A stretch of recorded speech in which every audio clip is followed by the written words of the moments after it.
This is a Miami Sports Music Podcast Network production. This is the #1 Miami fan morning show. Clockblockers, let's go.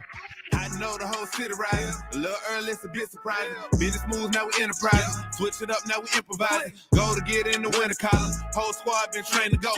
What's up, baby? Singing this just to welcome bro. It's Tua time. It's Dolphins time. Good morning, good morning, good morning. It is your boy, Stephen D. Good morning to my family with a PH.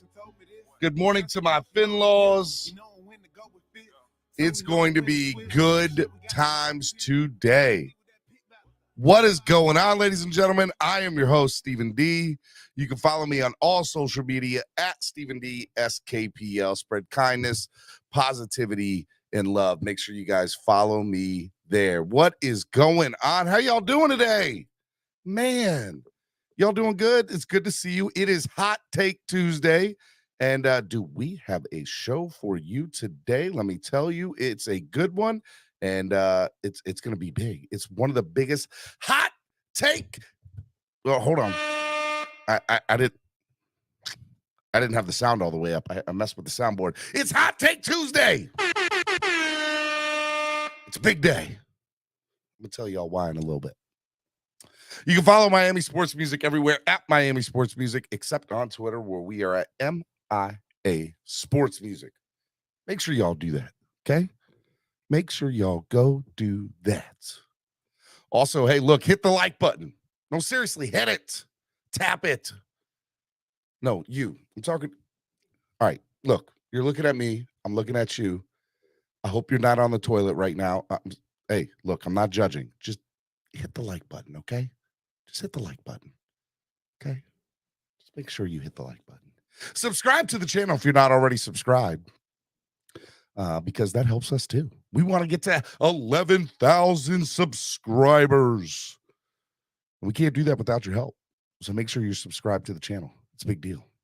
It's a big deal.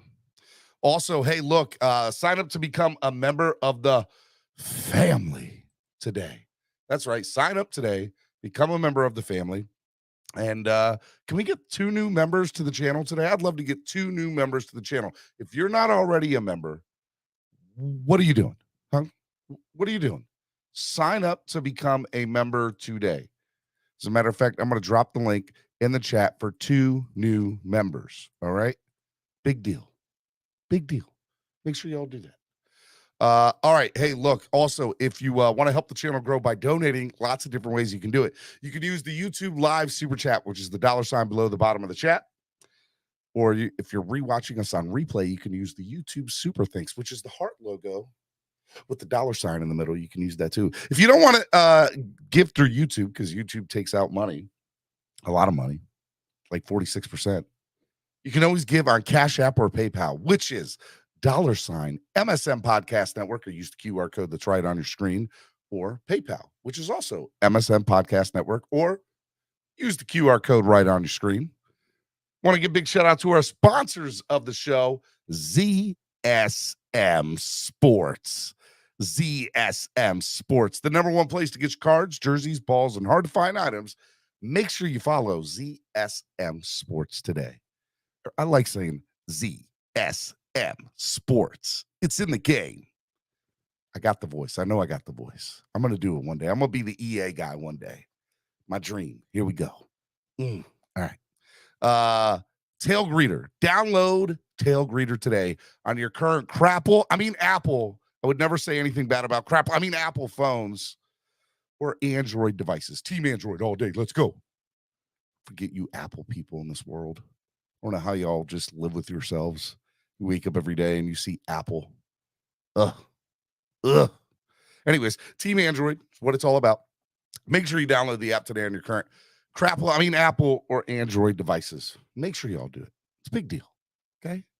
It's a big deal. Big show lined up for you today.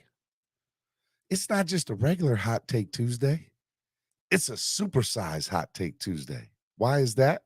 Because today we got, not only do we got Nando talk, who's here each and every Tuesday hosting Hot Take Tuesday with me. I got Bobby Melendez from Fins Talk Sports Network hanging out with us today on Hot Take Tuesday. I had to bring somebody else into the fold just to hang out with us today. I had such a good time with him on Friday night and really been watching some of his content and just enjoying what he's doing, and invited him to come hang out with us this morning for Hot Take Tuesday. And I think you guys are going to agree. He's pretty awesome. He's a pretty good guy. Hey, real quick before we get started. So last night I did a thing. I did a thing last night, guys. Do y'all want to see? So for those of you who watch my show on a regular basis, there's this guy named Crypto, who's a regular watcher and listener of the show. He's been a supporter for a very long time. And so last night I get a text message of, hey, do you want to go to the Nationals game? I live up here in Baltimore, for those of you, north of Baltimore, for those of you who don't know. And the Nationals are probably, the stadium's like an hour and a half away from me. And so maybe a little bit longer than that. But I said, sure, why not? I'll go with you. I ain't got nothing else to do tonight. I'd like to hang out with you. So for those of you who don't know, on the Baltimore Ravens game, he paid for a hot dog for me and got me a hot dog. He says, all right, you owe me. And so for months now, actually we're months, he's been going on about how I owe him a hot dog. Okay? And he's been putting interest on those hot dogs. He said, I'm up to like 300 hot dogs now. I don't know how the heck I got up to 300 hot dogs that I owe him. But last night, I think might have done something. What's up? It's your boy, Stephen D, Miami Sports Music. We're here. Who's we? This guy, Crypto. That's right. We're in D.C. He asked if I wanted to go to a game today. I said, yeah, let's go. And that means I got to give him back his hot dog. You finally getting your hot dog back, man. I bet not hear nothing else about no more hot dogs. Yeah. I chopped in half this morning, remember? Now it's down to 0. Now it's 299 more hot dogs. More. There we go. All right, well, guys, we're having a good time out here. Make sure you guys watch Clockblockers Monday through Friday, 9 a.m., right here on the Miami Sports Music Podcast Network. There we go. Peace. Yeah, it was a lot of fun last night hanging out. And while we're at the game, actually, let me bring in my co-host, and then I'll talk to you about why we were at the game, because it was a big deal. All right, first co-host of the day, okay? He is from the Miami Fin Talk Network. That's right. I'm talking about, the Fins Talk Network. I said the Miami Fins Talk. Fins Talk Network. Okay? My man, none other than Bobby, is in the building. Ladies and gentlemen, let's go. What's up, Bobby? What's up, Steven? How you doing, man? I messed up on your intro. That's okay. That's okay. I guess it'd be a tongue I'll be twister. better next time. I promise you I will. What's It's going all right. on, man? Oh, man, nothing much. Just happy to be here with you on this lovely Tuesday morning. It is a lovely Tuesday morning. It is. I will agree with you. It is a lovely one. We are waiting for Nando Talk to hop into the fold here. He said he's getting his camera and stuff set up. So we're just waiting on him. And so once he gets on, we're going to be able to go. So while we're waiting, I didn't want to leave you in the back. I went to the Nationals Cubs game last night in DC.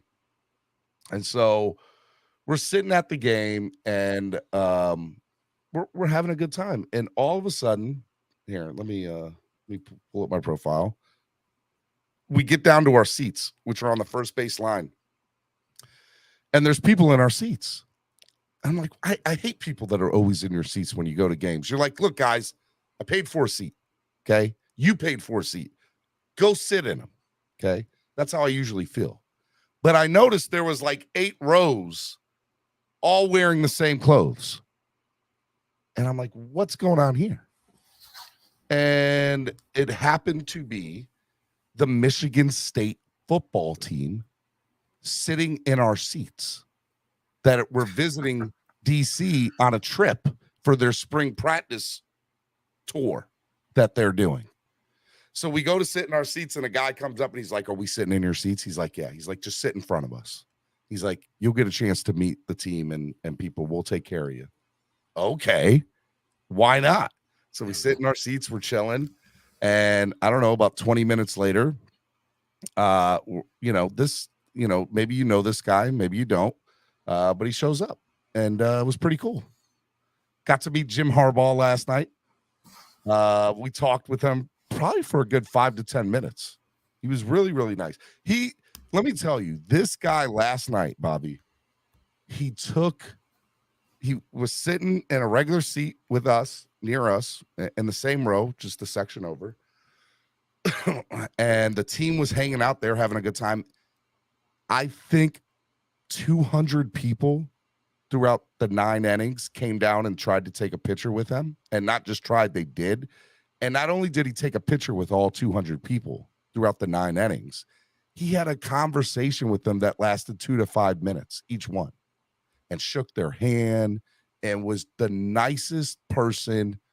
I mean, I've met nice people before, Bobby. I'm telling you right now, Jim Harbaugh blew me away how nice he was. He was the nicest guy, and just couldn't have been more grateful for people wanting to take a picture with him and shaking everybody's hand and saying thank you. And man, it was awesome. I truly enjoyed it, Bobby. Like, you would have had a great time. It was awesome. It was such a looks like an awesome experience, and something always to look back on, to talk about the Michigan head coach, and a lot of Dolphin fans' dream that a lot of people wished was the Dolphins head coach.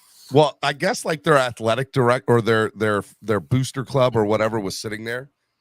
I guess they were on the trip with him. And so I was like, yeah, we're Dolphins fans. And you see Crypto there wearing the Dolphins shirt.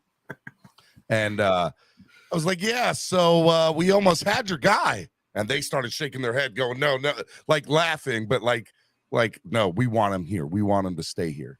And we started talking about him. We talked about Ryan Hayes, the new draft pick that we got from him. Yeah. And he was saying that he really, really likes the guy, obviously. But he's like, he thinks he eventually can be developed into, a solid offensive lineman in the NFL. And then he goes, and this is the kicker, Bobby. He goes, how many people got drafted this year? I think Georgia had the most as far as schools, right? Georgia had the most players. He goes, next year, I'm going to break the record. I'm going to have 18 kids drafted next year. Oh, what? He's like, yeah, he said, I think the record is Georgia at 15. And I know they did it this year, but he's like, I'm going to break it next year with 18 kids getting drafted next year. I was like, that's a pretty big, that's a lofty goal. 18 kids getting drafted on your team. It was awesome, man. We were hanging out with some of the offensive linemen. We were hanging out with some of the wide receivers and the quarterbacks and tight ends. And yeah, man, it was fun. They were doing the wave. They were dancing with people. It was awesome. It was awesome. Stop leaving out the most important part of this story, Steven. Yes, the Cubs won. Level 2 noob. The Cubs won 5-1. Okay. Yes, we know. Steven, God works in mysterious ways, doesn't it? Like number one, random that Crypto asked me to a baseball game. He's never asked me to anything, really. And number two, I had to go, right? I had to say yes to it. So I go, I drive, however far it is. And then for Jim Harbaugh and the Michigan State football team to be sitting in our seats on the night that we go to a Washington, D.C. game, you'll never get that experience again. It'll never happen. Ever. It was awesome. It was absolutely awesome. Had a fun time. And if you guys ever get a chance to meet Harbaugh, just blew me away how nice he was. Not everybody's that nice, but he was. No. He lived up to the expectation of nice. Great guy. What'd you do over the weekend, man? Besides do draft content. Exactly what that was, draft content. All 3 days, almost 7 hours on Saturday with the 7th round. Sunday, we had our fantasy football show for about an hour, produced that. And then yesterday, we had our East 10th Street boys straight out of Hialeah. Talked about Dolphins, Heat, Panthers.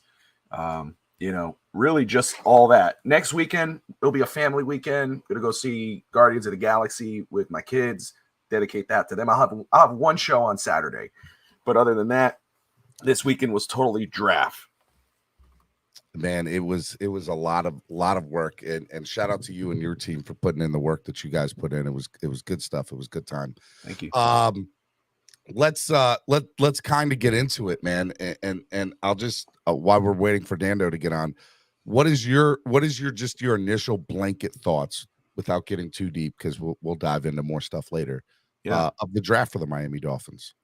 Yeah, so just it's funny because my initial reaction to Cam Smith being picked was really like a non-shocked reaction, a non-reaction, but it was shock. Mm-hmm. And not because he was a bad player. He is a very good player. I looked at him very early in the process before Jalen Ramsey. But I was shocked that he was the pick there. And, of course, A-Chain right after that. The way I say it, and it's funny because I was tuning into your show yesterday, it's exactly how with Kyle Krabs. And it's what he said is exactly what I said on draft day. It's not the players. I like the players. Mm-hmm. They're damn good players, and they could ended up be great Dolphins. We don't know how the draft will turn out. Love the players. I don't like the picks. They would not have been the picks I would have made at that point, and we're not in the building. We don't, it's not our choice, but that's kind of how I feel. I don't hate the players. I'm excited that they're Dolphins. They're Dolphins now. We're going to root for them on Sundays.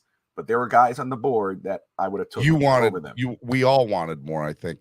It was funny. I read a tweet, or I read a comment yesterday on one of my videos, and it said something to the effect of, you guys, all want certain players. If you guys want to build your own team, go buy your own team, and then you could draft the players that you want. Number one, horrible statement, but okay. Yeah. But it was as I was looking at it, Bobby, I said, I don't think fans are stupid. I don't. I think fans understand clearly what teams need. And we, for 20 years, have seen the same issues with the offensive line. We understand the issue at the tight end. We understand, the linebacker situation a little bit. I think we have a lot of faith in both of our coaches, in McDaniel, obviously having a top 10 offense last year, who might have questioned some of his moves. And obviously, Vic Fangio being the most highly touted defensive coordinator in the offseason, and us getting him, it's tough for me to question anything those two guys do. Now, with that being said, the whole point of having mock drafts and doing all of this legwork leading up to the draft is, who do we think that teams should go out and get?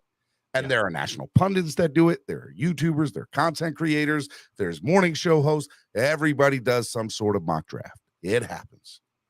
I'm telling you right now, Bobby, I'm very confident in saying I don't think any mock draft had the Dolphins picks the way that it went down. Nobody did. Nobody. And that's why we're surprised. That's why we're sitting here kind of flustered or flabbergasted. And we're like, what's going on with these picks? Like, it's not, because we all thought at the end of the day, and that's what we get for assuming and thinking, right? We all thought at the end of the day, hey, look, the Dolphins, they have to go offensive line here. They have to be able to go out and get a tight end here. And for them to, they still got an offensive lineman. They still kind of got a tight end, but in the 6th and 7th round. So for them to go after positions that we have pretty stacked between the defensive, the corner, right? Cam Smith, where is he going to get a lot of playing time from in the stacked defense? I'm sure he will, by the way. But because his caliber, he's a very high caliber player. But he's going to be down on the depth chart, where if he went to any other team almost, he would get a lot of playing time and a chance to start, right? Yeah. Or he'd be competing for a starting position on most teams, not on our team, but on most teams he would. And then as far as A-Chain is concerned, I mean, we already yes, he does fit the mold of the running back of the speed. So when I saw the pick, I was like, what the hell? What is this? Now, I can admit that when I found out what his 40-yard dash was, I was like, well, I know exactly why Mike McDaniel loves him. I get it. because Mike McDaniel's about speed, and speed kills. So I understood from the standpoint of what they were searching for and how they wanted to go about it. And, overall, it's tough for me to question McDaniel and Fangio because I'm pretty sure both those first two picks was a Fangio pick. Fangio probably pounded on the table for Cam, and Mike McDaniel had a pick of a litter of probably whoever he wanted and wanted Devon A-Chain, and he got him. So I don't know how 100% they're Chris Greer picks, but they're definitely picks that the offense and defensive coordinator wanted, and that goes such a long way. I think that's a great point. I think if you take out the Chris Greer factor out of those picks, fans might not be as mad. I think if you say, okay, Fangio was Cam Smith, McDaniel, A-Chain is Mike McDaniel, okay, we could get on board that those are their guys. They're going for their guys. When you say, oh, Chris Greer made these picks, you get a little upset. And not that he had anything to do with the pick when I'm about to bring up, but that Cam Smith, no, that's the misses. Oh, that's the misses? That's the misses. Yeah. Hi. Yeah. That's the misses. Well, my missus is in my chat sometimes too. I get it. What's going on. She's always watching. I can't do anything. Well, that's good. I like it.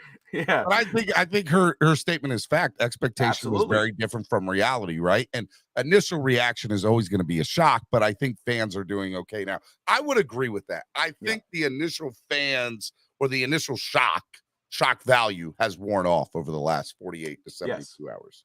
And now people are like, okay, this is what we got. This is what we're going to do. How do they fit into our system? How do they fit into our mold?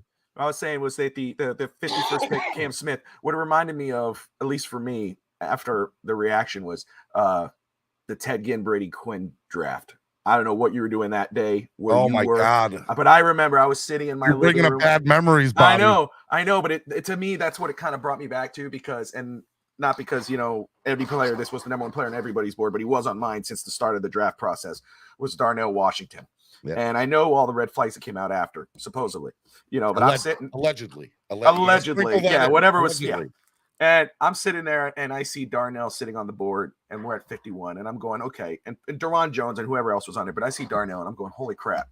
He's right there. He's at a fit. He fits exactly with what this offense needs when you talk about a blocking tight end.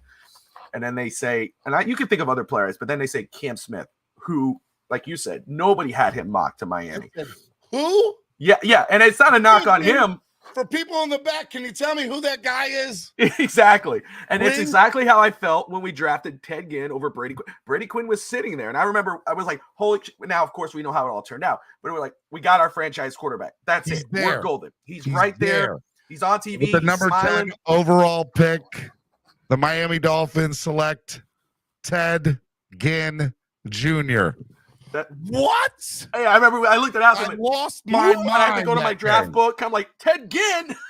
We drafted the Ginn family. We drafted Ted Ginn over Brady Quinn. Are we nuts? Now, I guess we weren't. Ted Ginn had the better and longer NFL career than Brady Quinn. But you're right. As fans, we wanted that shock value. We wanted that pick. We wanted remember what's the movie with Chris Farley and David Spade when they it doesn't hurt so much here or here, but right here. What is it called? Oh my God.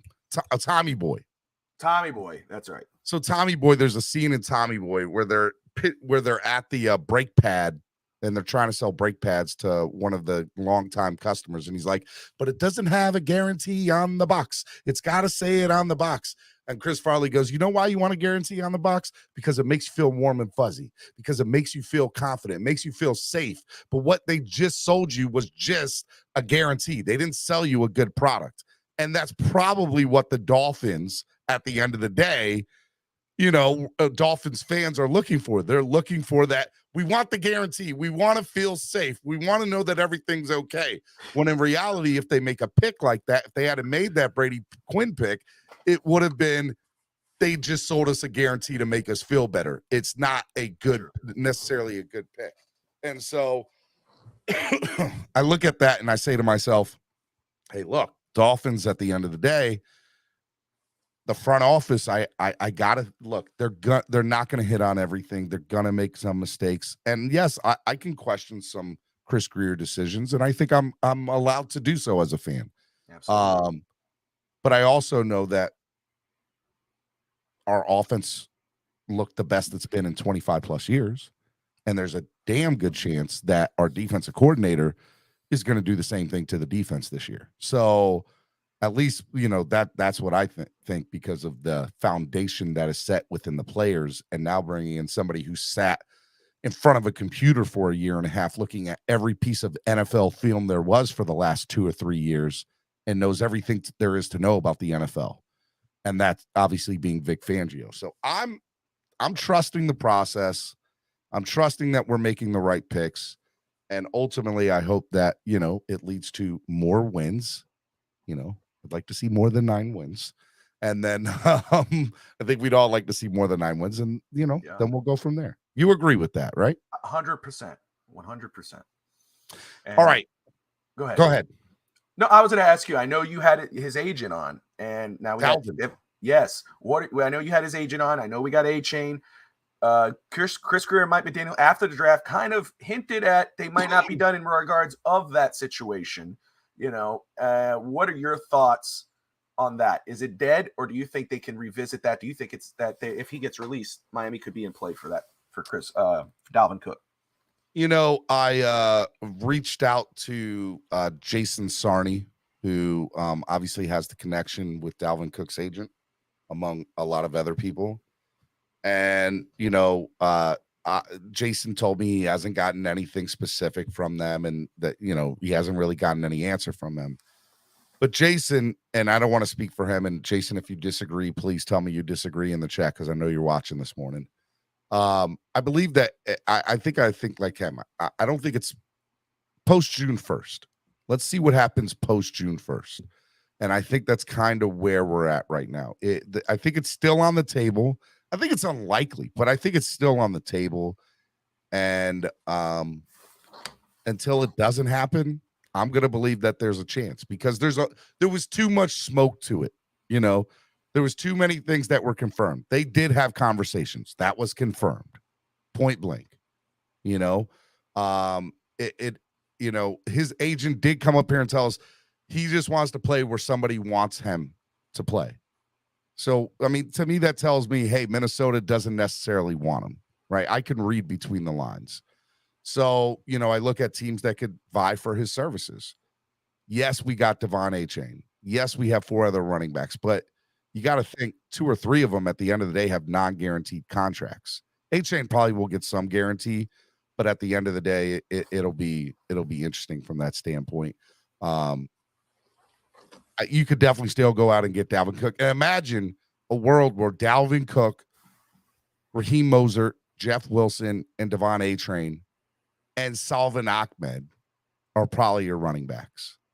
And Salvon being the last, being the number 5 back. I mean, that's a backfield I'm ready to go to war with all day, every day. So, all right, ladies and gentlemen, it is Hot Take Tuesday. And that means I have my co-host, as I do each and every Tuesday. He's the man. He's a myth. He's a legend. He usually wears some sort of aluminum foil on his head if craziness starts talking. Yeah, I'm talking about my guy, ladies and gentlemen. Nando Talk is in the building. What's up, Nando? What is up? Nando's getting all his stuff. Are you still getting all your stuff together? Look, he's still getting his stuff together. What am I doing with this kid? What am I doing with him? My guy. I don't know what I'm going to do with myself, man. I didn't even realize this was unplugged. Okay. Why do you unplug it? You got to leave it plugged in, Nando. It was like slightly tugged, slightly unplugged, There we go. and I didn't even notice. Now it's on now. Yeah. Sound good. What is up, Steven? Thanks for having me on. Sorry for being a tad late. And Bobby, what is up? Nice to meet you, man. Pleasure. Hey, nice to meet you. Haven't met before, have you? No, we have not. Pleasure's I all was mine, listening bud. in the back while I was setting this up. It's probably why I wasn't the most focused on noticing this little aspect. We've been having a good We had talk such so good far, though. content, and you were like, "Oh my god, I need to hear everything Steven and Bobby." I are loved your saying Dalvin because Cook talk, your Nationals talk, Steven, you know. that was cool, right? Jim Harbaugh, It's pretty cool vibes, man. Yeah. bro. It was fire last night. Hey, real quick, we're gonna get back into the talk for the Dolphins here real quick, but you guys see the hat I'm wearing, right? Oh yeah. The Are y'all Heat. What ready? is up, everyone, by the way? Are y'all Love the ready? Heat, Mr. Steven. It's been Dude, going and good. the Panthers, man. I mean, it's what a time to be alive right now. And by the way, somebody said it in the chat this morning, and I have to agree. What's up with all these New York and Boston teams losing, man? Good. They're just losing. Perfect, Bobby. I love every second of it. I'm here for it. We're walking out of the Nationals Cubs game last night, and we stopped by this bar that's right outside the stadium, and the Sixers Celtics game is on. And I see the Celtics pass the ball literally to a Sixer to pretty much almost end the game.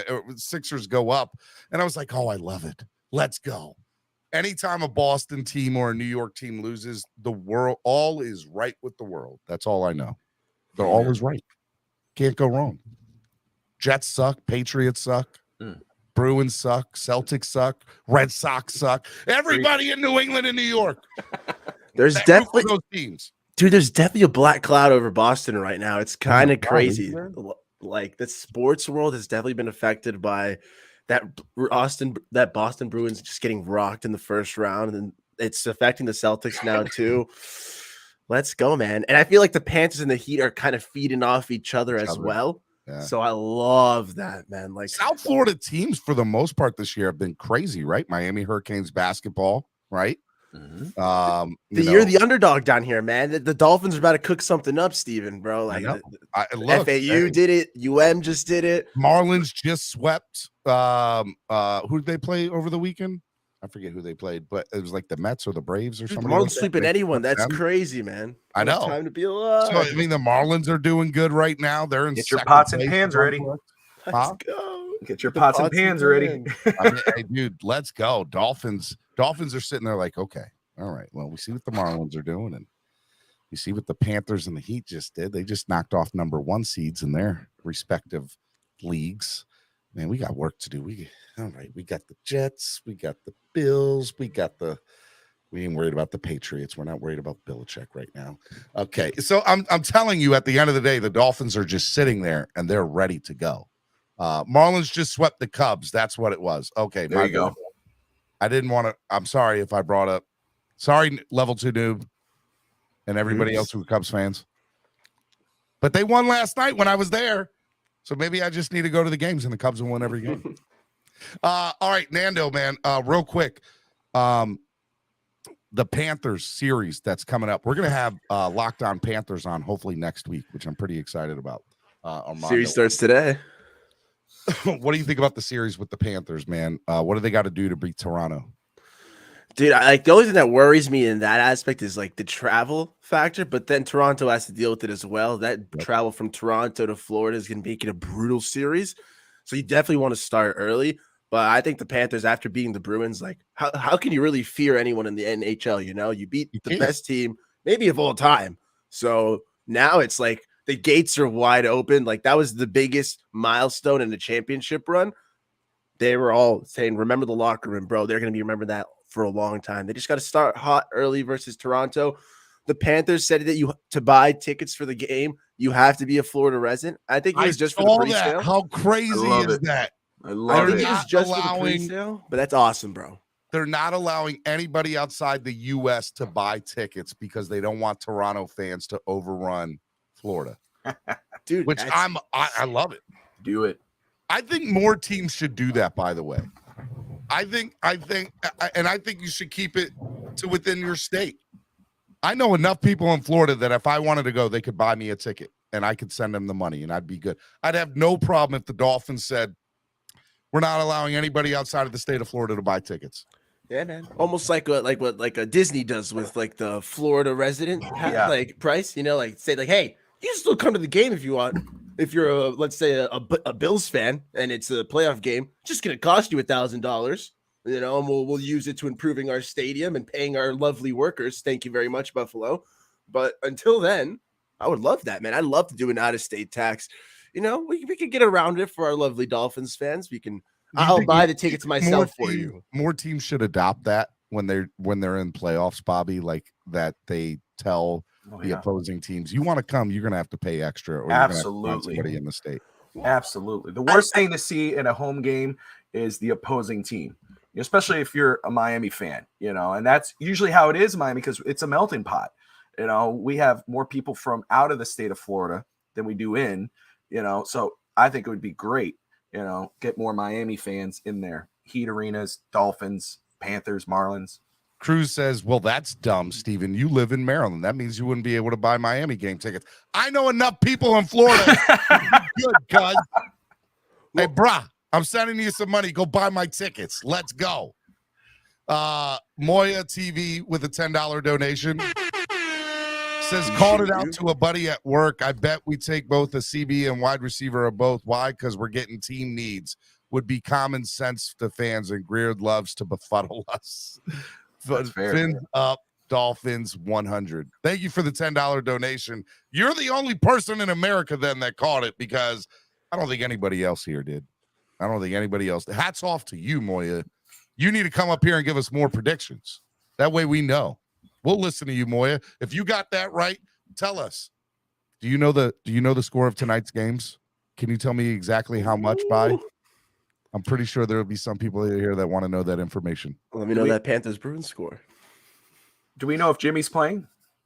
Jimmy Butler is playing that I'm aware of. Okay. They're what saying, a trooper, man. I know.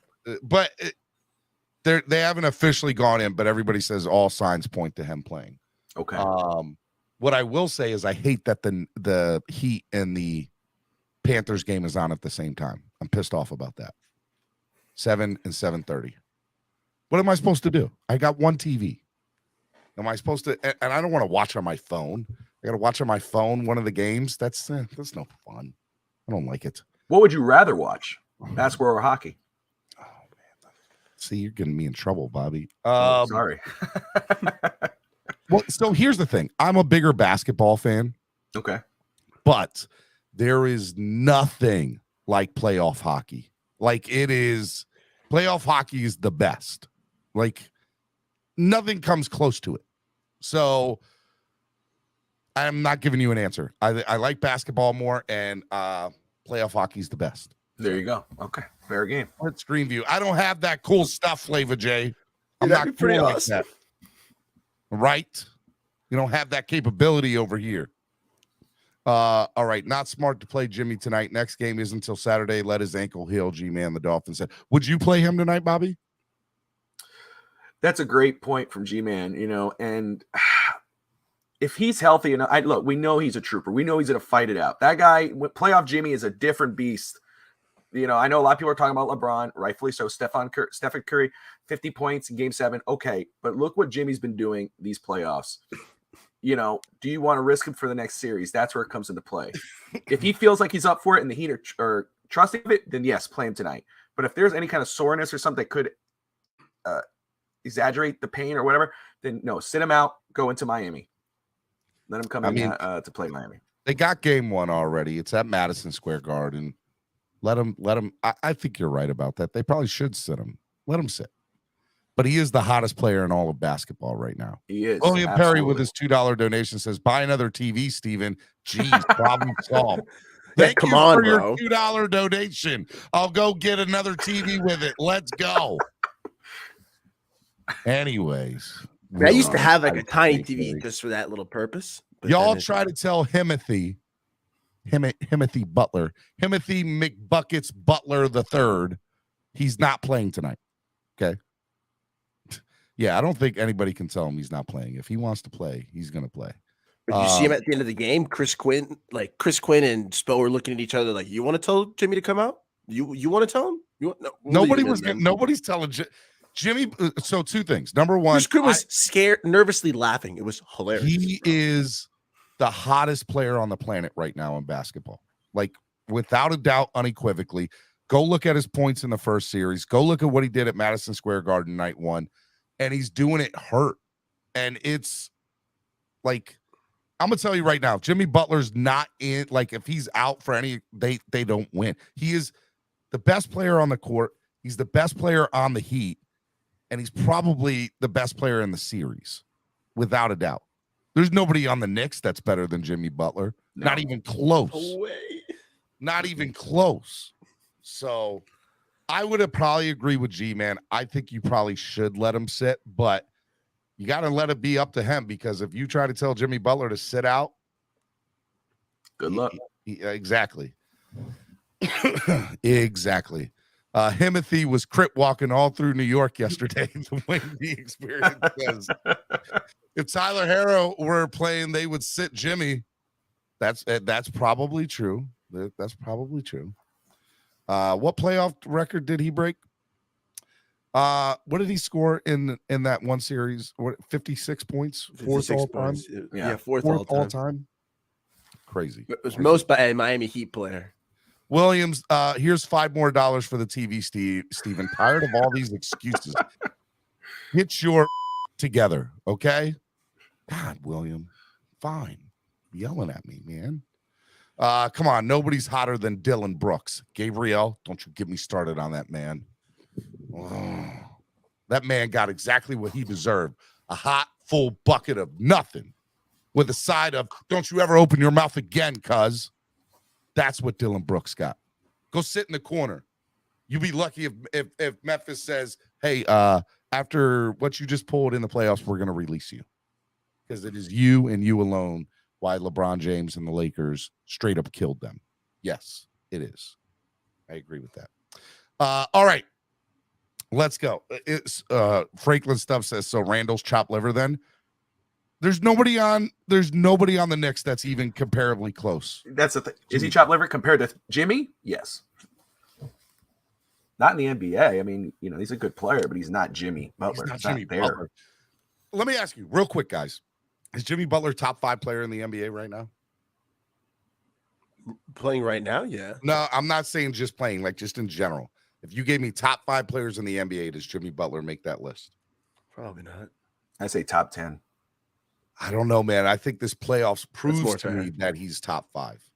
He deserves in the playoffs, he's top 5. And when we were going into the playoffs, and on my network, we have Miami Heat. Well, NBA show Fast Break, and they weren't very confident in regards of how the Heat were playing at the end of the season going into the playoffs. They thought the post. I said no. I think the Miami Heat playoff team, playoff Jimmy, is a different beast. And I had him going out beating the Bucks, and they did. Jimmy Butler in the playoffs is a different animal ever since that finals. And even though they came up short, I mean, Jimmy went on a whole other level, and he's played like that since. S. Harris says, don't be a homer. Randall and Brunson are both close to Butler, and he's no top 5. F out of here. LMAO. Henry OT says, top 10, playoffs, top 5. Really? Never, Stephen D. Playoff Jimmy is different than regular season Jimmy. That's a fact. I'll give you that. Playoff Jimmy is different. But that's the thing. That's just get in. Just get in. Have news for most Heat don't have that problem. They sell out and have loyal fans. I guess he's talking about the tickets there. I think you're behind J Miami Sports, but yes, I will tell you, you're right. The Heat don't have the same problem that the Marlins, the Dolphins, and probably I don't think the Panthers have that problem either. Panthers fans are usually all Panthers fans at those games, right? There's nobody. Depends where you sit. I'd say I went to one of the games last series. It was a bunch of Bruins fans. It was a little. I mean, I did sit in the cheaper seats, so it makes a little more sense. That's something that, like, with teams like the Dolphins, with teams, and you, that guys have, Steven, you've been to away games. I've had this question, and Bobby, I'd love your take on it as well. It stems a little bit from soccer, but there they tend to organize away fans in like a section, like to so it'll be like, let's say like a sea of aqua, and then there'll be the purple, and that's the Vikings there. And it's a big section, and you can hear their chants louder. They can be a little bit more free to roam, a little bit more at ease.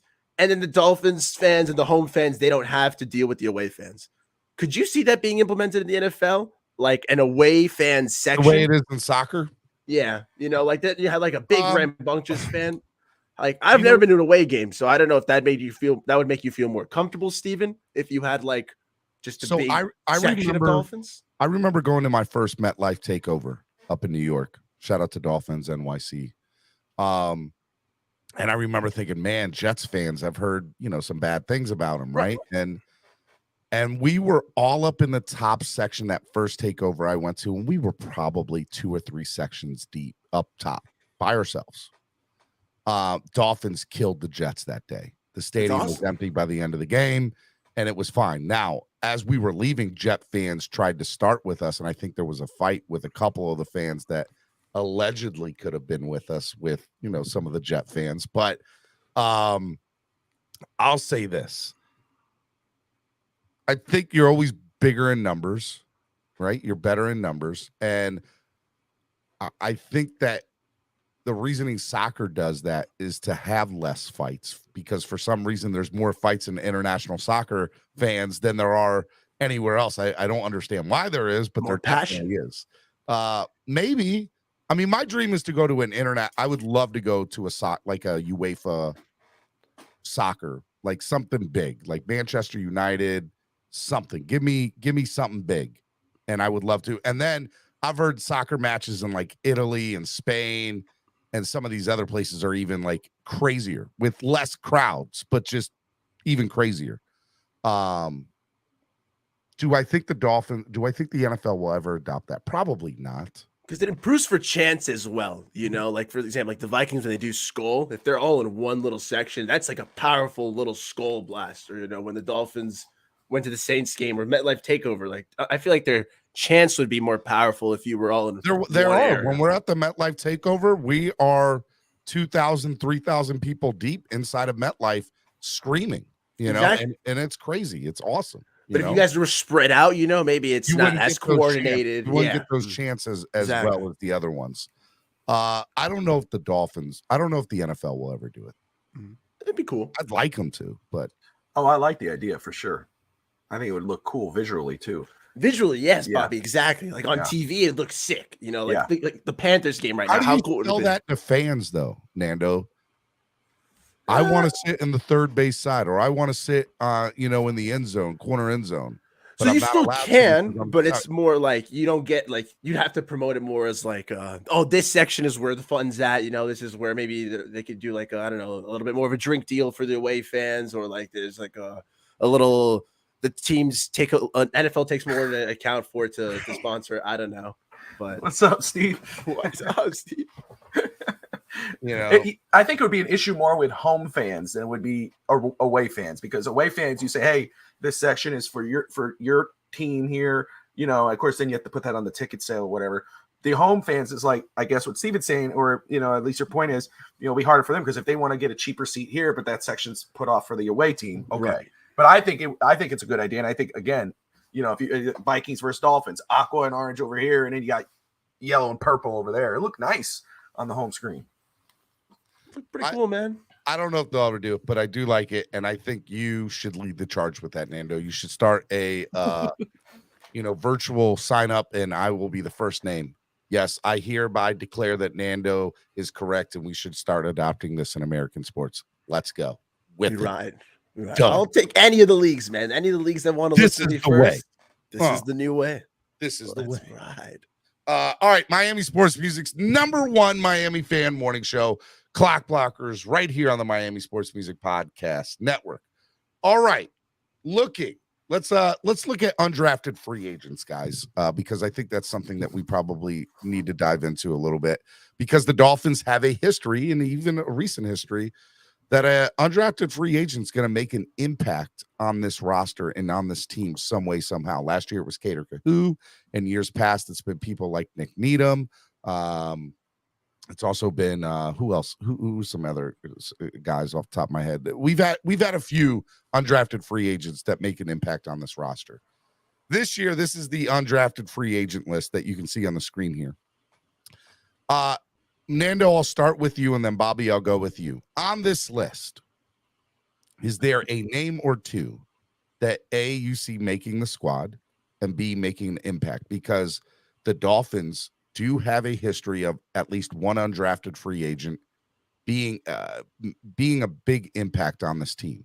So if you had to guess who that person would be, who would that person be? Nando, give me who you think. Aubrey Miller, man, definitely out of Jackson State. It's a name that I think we had talked about once or twice on a couple shows, Steven, for like being mock draft in the 7th round. Looks like he went undrafted, which is almost better. Time and time again, players in the NFL say, hey, 7th round is cool because you end up getting drafted, but you don't get to choose your best spot. Aubrey Miller got to look at his team, say, which one do I fit in the best with, or which one maybe gels with me the best? Which one would I fit in with? And he said, hey, I'm going to the Miami Dolphins. And Aubrey Miller agreed to the deal with the Dolphins. I love him out of Jackson State. It's a nice athletic linebacker who could hopefully make an impact on the team. We've had UDFA linebackers in the past make a little impact. Neville Hewitt, Hull. Like it's a nice time, bro. Like I think we can get some nice little action out of him. And then Michael Turk too, that little punter out of Oklahoma. Big body punter is always nice. So let's rock with it, man. Look at those arms. My guy's jacked. I know he is jacked. I like look, the story of Michael Turk and his uncle being a punter here, that would be pretty dope. That's what I'm saying, bro. Let's get a little homecoming, man. Bobby, for you, who do you think on this list will be the guy that the Dolphins should look out for? Well, let's say someone different because I agree with Nando on Aubrey Miller. I took the easy name, Bobby. Yeah, no, and I do. I love what I've seen from him, just watching him, and mean linebacker, all of the above. But to say someone different, there's two names that jump out at me when I got to look at him a little bit. Was the other linebacker from Illinois State, Vanderburg, who's an edge rusher as well. Like what I've seen from him. And then defensive lineman, because we do need someone behind Waquan Davis, is the Southern Cal, Brandon Peely. God, I'm butchering that name, I'm sure. But that's a name that I'm looking at that could make this roster because we do have a spot behind it. We need depth. So that's the name. But besides Aubrey Miller, which again, I don't think it's an easy name, but I agree with you. I think that's the most attractive person on this list that I think could make this roster just based off his play. He looks like he could fit Vic Fangio, but Peely and Vanderburg from Illinois State are two names that I'm looking at. I mean, I just fell in love with Peely, man. I just checked his size. He's 6'3", 345 pounds. My God. He's a monster. He's a big guy. One of the names, so my wife went to Mississippi State. So I watch a lot of Mississippi State games. And Randy Charlton, the defensive lineman out of Mississippi State, boys, let me tell you, this kid, he's got gas. This kid's got it. He's got a motor. I think, just look out for Randy Charlton. I really think that this kid could do something. And look, I'm a little biased because I've watched a lot of his games over the last 3 years, but I think he's good. I think he's legit good. So I like him. He's the name that sticks out for me. Guys, what are the odds that any of the University of Miami guys, DJ Scaff or Mitchell Agood, I think I'm butchering his name too, the University of Miami guys make the team or make an impact? I hate to say zero, but I see more. Again, I see a few, like those three names we've brought up, or four names now with Randy Charlton. I see more attractive names than those guys there. I'd like to see that. Hometown guys playing for the Dolphins. Always love seeing that. But I don't want to say zero, but not more likely than those other guys we discussed. It'll be, yeah. Look, I'd like to see the U all day come on and make an impact on this squad, but yeah, I don't know if those guys will be able to do that. All right, Miami Sports Music's #1 Miami fan morning show, Clockblockers, right here on the Miami Sports Music Podcast Network. All right, we've discussed the draft a little bit in detail. We've discussed undrafted free agents. So that leaves what's left. What do the Dolphins need to do to address any more needs or any other needs to make sure that come week 1, we're prepared, we're ready to go? Bobby, I'm going to start with you. What do you think the Dolphins need to do that they have not done yet to be prepared for week 1 in the NFL? Yeah, so, and Miami's shown that they're not done yet, but obviously, easy answer would be offensive line, right? We're waiting on that spot there. And, I've talked about it on my channel, Fitz Talk Sports Network, that when everybody kept bringing up offensive line, people say, oh, it's smoke. Chris Greer he brought up plenty of times pre-draft, pre-free agency that he was comfortable with the offensive line, that they believed Austin Jackson and Eichenberg still have time to develop and could develop into something nice. We thought it was smoke. It ended up not being smoke so far. But I do think that they have to get a veteran tackle or a veteran guard. Get someone here, at least for depth reasons. And I know Cam Fleming's an easy name to talk about, but I'm not saying he's going to be, and I don't think he will be the savior. I think he's competing for a backup role. It's good to have a veteran back there. I think it's Austin Jackson's job to lose. I know that doesn't turn Dolphin fans on, but I just think it's the reality. I'd love to see them get a legit tight end, at least one who could block and catch. I don't know who's on the market still, but I think they're pretty set on that spot. And then you look at the running backs. Yes, we have Mozart. He had 900 yards. You got Jeff Wilson, but I think that's expendable. $2.2 million if you trade him now or cut him. After June 1st, it drops down like $785,000. Mm-hmm. So, and then of course you got Gaskin and Ahmed, but those guys are the most expendable guys. You could cut them anytime, which you probably will with A-Chain. So I think a veteran back. For me, I know Dalvin Cook's the obvious answer. I'd prefer more of a thumper, a hard hitter. Go ahead. You think no matter what, they're going to get one more running back through the door? I believe they will. I don't think they're done with there. Interesting. At least, to me, that would be more likely that Dalvin Cook is the guy. And I know somebody said in the comments there earlier, and forgive me, I didn't see I don't remember their name right now, but they were saying that was more fan driven. I don't think that was fan driven. It was not fan driven at all. That was Vikings. Dolphins actually spoke up. It's reported. They talked. That's been confirmed. Yeah, it's all been confirmed. And I think the Dolphins. But see, this is what I love. Look, we can talk about what we did not like about the Dolphins offseason or the Dolphins draft, but here's what I love about their offseason. I got to give credit where it's due. Is that it was besides Jalen Ramsey, that was their one splash, which is all fair, but it was conservative free agency. They built out their roster where they did not have to reach or go after a certain need, because what did they do? They signed the guy from Denver for a tight end. They re-signed Durham Smythe. They traded Gesicki. They got back all their running back room. They filled out their linebackers, whatever. Not sexy names besides Jalen Ramsey, but enough where they go, okay, I don't have to, in regards to the running back room, we got Mozart and Wilson and those two other guys, and those two guys did decent. It wasn't that they sucked last year in Miami. It's not that they had a bad year. It was that for whatever reason, Mike McDaniel became a prisoner of the passing game and didn't use them. It was a 80-20 split instead of 60-40. So they might have better years next year, but Miami gave it to, when they re-signed everybody, they gave them the flexibility to say, hey, we don't have to trade the farm to go get a Dalvin Cook. We could wait this process out. And if they cut him, if obviously if they're not going to get into a bidding war, but now they're comfortable going into next year, into this coming season with those 4 backs they have on the roster, or 5 backs right now. But that doesn't shut the door on Cook. It just gives them flexibility to wait out the process. Raphael Courtwright says, CB83, shout out to CB83, Dolphin Miami Sports Music family member here, says Dalvin Cook to the Dolphins for a 5th round pick, Twittersphere rumor. So yes, there was a tweet yesterday, allegedly. You guys know when I do it, allegedly, sprinkle that in.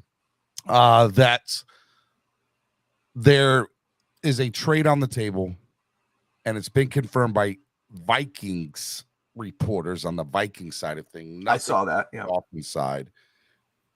That allegedly there's the trade already for a 5th round pick, and it'll happen after June 1st. What do you guys think about that? If that is the case, Nando, Dolphins getting Dalvin Cook, top tier running back for only a 5th round pick in next year's draft, you take that all day, right?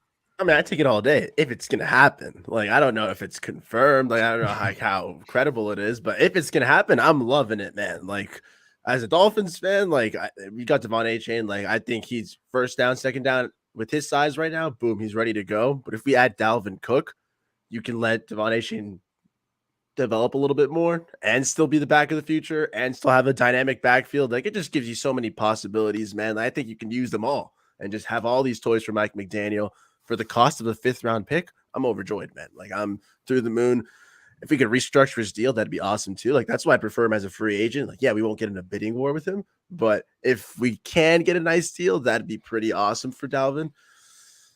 I want him. I really want him bad though, man. Like, I don't know if it's exactly fan driven. I think there is some merit to the trade talks. I think that is something that Dalvin Cook has wanted. We saw him with the FaceTime with Cam Smith when he got drafted. Mm-hmm. We've seen the Well, they have the same rumors. agent. They have the same Yeah, agent. That's same why. agent. You know, there's talks, bro. And we Mhm. saw that happen with David Long. That was David Long, and who had the same agent that helped get into Miami. I know who you're talking about. I can't Yeah. think of his name off the top of my head, but yes, there was a screenshot of them. Same thing with Jalen Ramsey when that whole deal went down. There seems to be screenshots everywhere on Instagram from players when trades or signings go down, and you kind of start putting two and two together. Sometimes there's for every rumor there has to be a kernel of truth. You know what I'm saying? Like they don't just come out of nowhere. That's how a rumor gets to be popular because there has to be some truth to it. So I think Dalvin Cook could come to the Dolphins, man. And I own in my dynasty league, man, and it's a $1,000 league. So if I have Dalvin Cook as a Dolphin, that'd be beautiful, bro. Come on. What do you say to fans who say that we don't need Dalvin and he's a luxury that the Dolphins don't necessarily need? Kind of is a luxury. Like we've done the stats and no team in the last 10 years. I think there's been like one that's gone with the premier back. I mean, the Chiefs just did it off Jarrett McKinnon, who I love. Jet, let's go. But he's nothing crazy. Him and Isaiah Pacheco just helped the Chiefs get a Super Bowl. I mean, they have a much better quarterback. And that's kind of been the thing. It's either been you have a crazy defense or a crazy QB. Never really been too much of the running back. Marshawn Lynch might have been the last big running back to do it. So Dalvin Cook is a luxury in that And sense. even his head coach didn't hand the ball off to him when it mattered most. Not bringing that up at all. It's if any Seahawks fans are listening, little gut punch there. Right. I mean, like, play it out, man. Dolphins in the Super Bowl with Dalvin Cook on the 2-yard line. We have Tyreek Hill. We have Jalen Waddle. Like, are you really running the ball with Dalvin on the 2-yard line, or are you saying I'm going to try to get it to Reek? I'm going to try to get it to Waddle. I'm going to try to get it to my big body tight end. Good question, man. You know if Dalvin comes here, what happens in goal line stances? Do you give it to Dalvin, or do you try to get it to one of your star receivers? That's a really good question, Nando. In the Super Bowl, bro. Like, I don't know if I've ever told you this before, but you're a smart guy. Did you know that? Sometimes I get some things rattling in the brain, bro. A spark will ignite, and it's a nice little fire catches, bro. Mike S. asked, Stephen D., if we got Cook, who would I drop from our running back room if we needed to? Myles Gaskins, for me, probably takes that. And look, Myles had a really good career here. There's a lot to thank him for during his time, but, he would be the one that would have to go. I like Salvon Ahmed. There's just I still think that kid's got something in him, and I like him a lot. McDaniel does too, apparently. Huh? McDaniel does too, apparently. McDaniel. Myles, to me, is the only running back in that room that does not fit the speed mold. And I'm not saying Myles isn't fast. He is, but he's not Raheem Mostert fast. He's not Devon A-Chain fast, So for me, Myles is the one that would definitely be the guy that would probably get dropped from more. But I think Ahmed needs more time. And that must suck. Yeah. Can you imagine being that fast, and then you just so happen to have Devon A-Chain or Raheem Mostert on your team, and you're considered slow? It's like, man. That's so it is, man. It is. Poor guy. Poor guy. Hey, so real quick, to change the subject a little bit, somebody brought this up to me yesterday, and I want to bring it up to you, gentlemen. I want you all to listen to this. So the question, did the Miami Dolphins make a mistake? Here we go. This is the scenario, and it happened.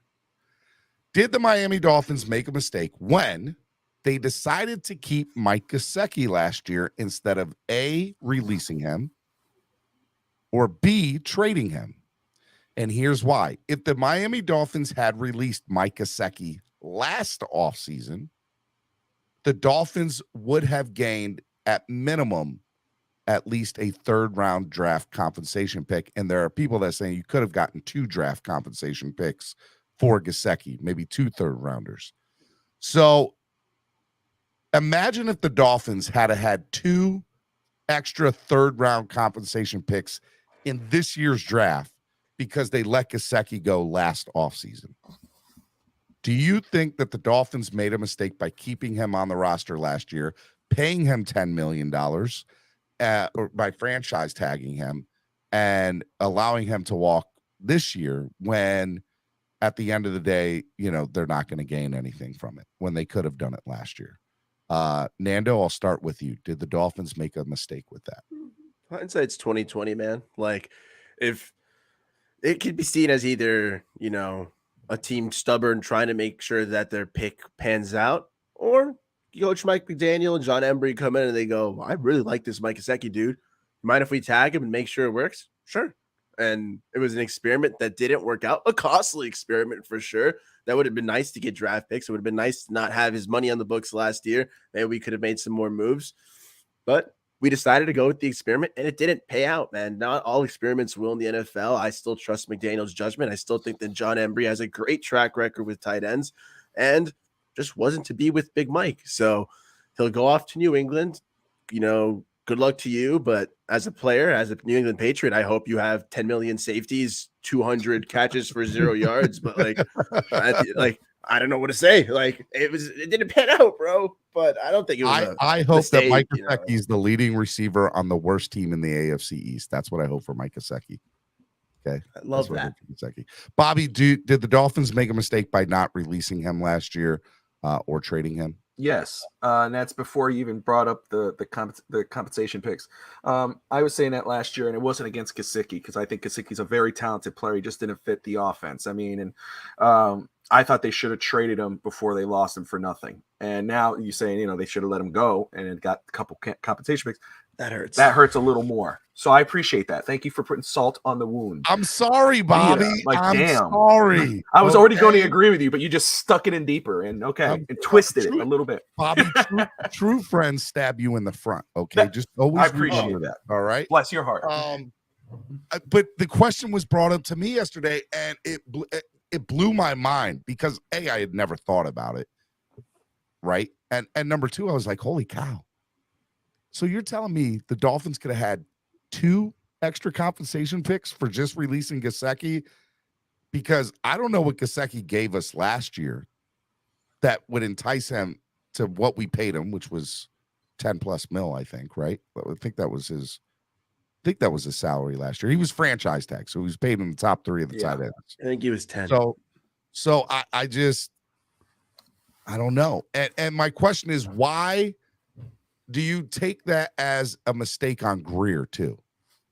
Do you put that on Greer and say, hey man, you dropped the ball on this too? And can I blame Greer for that one? Well, you would have to believe, especially the way Chris Greer has been now with McDaniel, that it was a McDaniel decision to keep Gesicki. And I understand, look, Gesicki, again, one of the talented receiving tight ends in the NFL, and I think he's going to do very well in New England if they use him correctly. And I can understand. I see Miss Finn's in there. Shout out to Miss Finn. She loves Gesicki. I know it. It's sexy, as she says. And I know she's getting defensive right now, but it's true. But the thing is, he did not fit the Dolphins' offense, and that's not a mistake on him. Saying it's a mistake is not a knock on him; it's a knock on the Dolphins. Nobody's saying that. At least I'm not, and I don't think we are. We're not saying that Gesicki itself is a mistake. We're saying the Dolphins knew they weren't going to utilize him last year. Exactly. They knew it. You kept him, in my opinion, for 2 reasons. Number one, loyalty. You kept him for loyalty. The man's been here. We want to show you how much we appreciate you. Yes, we're not going to extend you because we know you don't fit into our system. But we want to say, hey, look, we let him play out his contract. We even franchise tagged him. We respect him. And so I think the loyalty and the respect, right? And then I think the other thing that was interesting, that's the reason you keep him too, is because he is a red zone threat. He is a threat to catch some balls. And it's tough, again, so let's play this out, Bobby and Nando. If the Dolphins had just straight up said, we're not re-signing Gesicki, we're going to let him walk, we're not even going to offer him a contract. Dolphin fans, I think there would have been some of them, a good portion of them, that would have been up in arms. How can you not, at least franchise tag him? There would have been a portion of that fan base. What do you think that would have been like? Do you think more people would have been upset by letting him walk, or what's going on right now that we missed out on 2 potential 3rd-round comp picks by not letting him walk? I think people would have been pretty mad, bro. Like it's a player who like you never want to let a talent walk for nothing. And so I think that's kind of the logic of tagging him. And I don't know if it was the right move because then it's how hot was the market for him? Like it's easy to sit here and say we could have traded him for this, we could have traded him for that, you know. But I'm sure Greer would have loved to trade him for a tackle if he could have. I'm sure he would have loved to trade him for good picks if he could have. But letting him walk for nothing would have ensured his picks. But at the time, it would have also had a bunch of Dolphins fans up in arms, man. Miss Benz is defending it. She will do it until You're her going to die on final. that sword, huh, Miss Yeah. Benz? I'm He not is a mad great at weapon, you. I man. get it. She says when Tyreek and Waddle weren't catching touchdowns, Gesicki was. Thank him for the multiple wins because of his touchdown catches. He had his I services, think we bro. would have gotten it from somewhere else. Yeah, I agree with that. With what you're saying, Steven. And it's not a knock on him. I even thought I didn't think we should have kept him last year because I mean the writing was on the wall, especially if you followed Shanahan's type of offense and the way they did things. And what type of tight end they like to use. But when they did keep him, he was my prediction was that he was gonna have the most touchdowns because of the red zone threat. But he didn't. He was hardly ever used. And we could say, oh, one touchdown here and there, maybe it won a game, but it's like, how much of a difference did he actually make? And it's not a knock on him. It's the way the offense was called. And I want, and Miss Finns, I want you to remember something. Here's the opposite thing of this, right? As much as you love Gesicki, the Dolphins aren't going to see anything. I don't think we're going to see anything, right? Because we let him walk on a franchise tag. There's no compensation pick that we're going to get for him next year, right? Is that an accurate statement? I'm pretty sure it is. But let's go with that it is. If I'm wrong, so be it. But if they had to let him walk after his rookie deal, I think they would have gotten 2 third-round compensation picks. Imagine this draft, a second rounder and 3 third-rounders. Would we be sitting here complaining about some of the picks that we made? Maybe the Dolphins do get Darnell Washington. Maybe the Dolphins take those 2 compensation picks and move back into the second round again and go get somebody that they love. There were too many opportunities for the Dolphins to improve on their team for the future, and they missed out by not getting him. And I think it's a fair thing to bring up because as much as I love Greer, and I am a Greer supporter, just so everybody knows, I know I don't sound like it right now, I also want to put accountability where accountability is due. And I think I want to put this on Greer because I think that you guys dropped the ball and we could have had 2 extra third-round picks this year, and you didn't do it. You didn't do it because you were loyal to a player that, no offense, this is a game you didn't need to be loyal to. That's how I feel about it. And see, Miss Finns is still defending it. Imagine this draft with a first rounder, Steven. We can play that game too. Too many opportunities for us not to get caught cheating and losing the first round pick. I get it. I understand it, Miss Finns. I'm not going to win this argument with you. I get it. I understand. But I'm telling you right now, we could have had 2 extra third-round picks if it wasn't for it. Did anybody see what happened with the Cardinals? If we're talking about the first-round pick, I think it was the All Cardinals and don't the get me Eagles. started on that. They like settled and negotiated. I know. The, That's an option? yeah. We could have gotten that as an option? Yeah, you know damn well Stephen Ross would have paid up anything. But they, I would have started a GoFundMe. I would have started taking plasma donations, man. I'd been like, let's go. How much is it, NFL? 10 million? Let's go. The kids are about to be overjoyed with this donation. Let's do it, man. Like what? We could have settled with later picks and money. Bobby, that's terrible, bro. I agree with you. And I see Miss Vince's comment there. It's not we didn't. I don't think it's making it sound like he's useless. It wasn't that he's useless. No, you could have used him. It's just that Dolphins did not. So here's the thing, Miss Vince. Nobody is on this panel is knocking Gesicki. Bobby, do you like Gesicki? Love Gesicki. Do you think he's a top 5 talent in the league as a tight end as far as just talent? Offense weapon, yeah. Yes, yeah, absolutely. as an offensive weapon. Yes. Nando, do you think that offensive weapon-wise tight end, he's a top 5 talent in the league? As a receiving wise, as an offensive weapon. Yes. Right? That's what we're saying, okay? I get it. We're not arguing that. We are arguing that the Dolphins knew goodness daggone well that they were not going to utilize him last year and the offense that they had designed for Tua Tagovailoa. I don't think you can know that though, man. Like you can it's just like how we're talking about it, like a team on paper, like they could very well thought like, come on, bro, his blocking can't be that bad. Okay, McDaniel's coming in there. He's like, come on, how bad can he possibly be at blocking? How soft can this guy possibly be? I'm sure John can whip him into shape. And then they get in front of him, start working with pads, and they go, oh my God, this is never going to happen. He's who he is. He's a great receiving weapon. He's not a blocker, bro. Mike McDaniel impersonation. I thought Mike McDaniel was talking to us at that very moment. Not going to lie to you. I could slip. Nando, 1,000%. Love it. And here's the thing, gentlemen. I'm telling you, when it comes to it right now, mark my words. This is Hot Take Tuesday, right? Let me get I'm prepared, Steven. You know me, man. Yeah, you go ahead and put it on. Go ahead and put it on. You need it. Mike Gesicki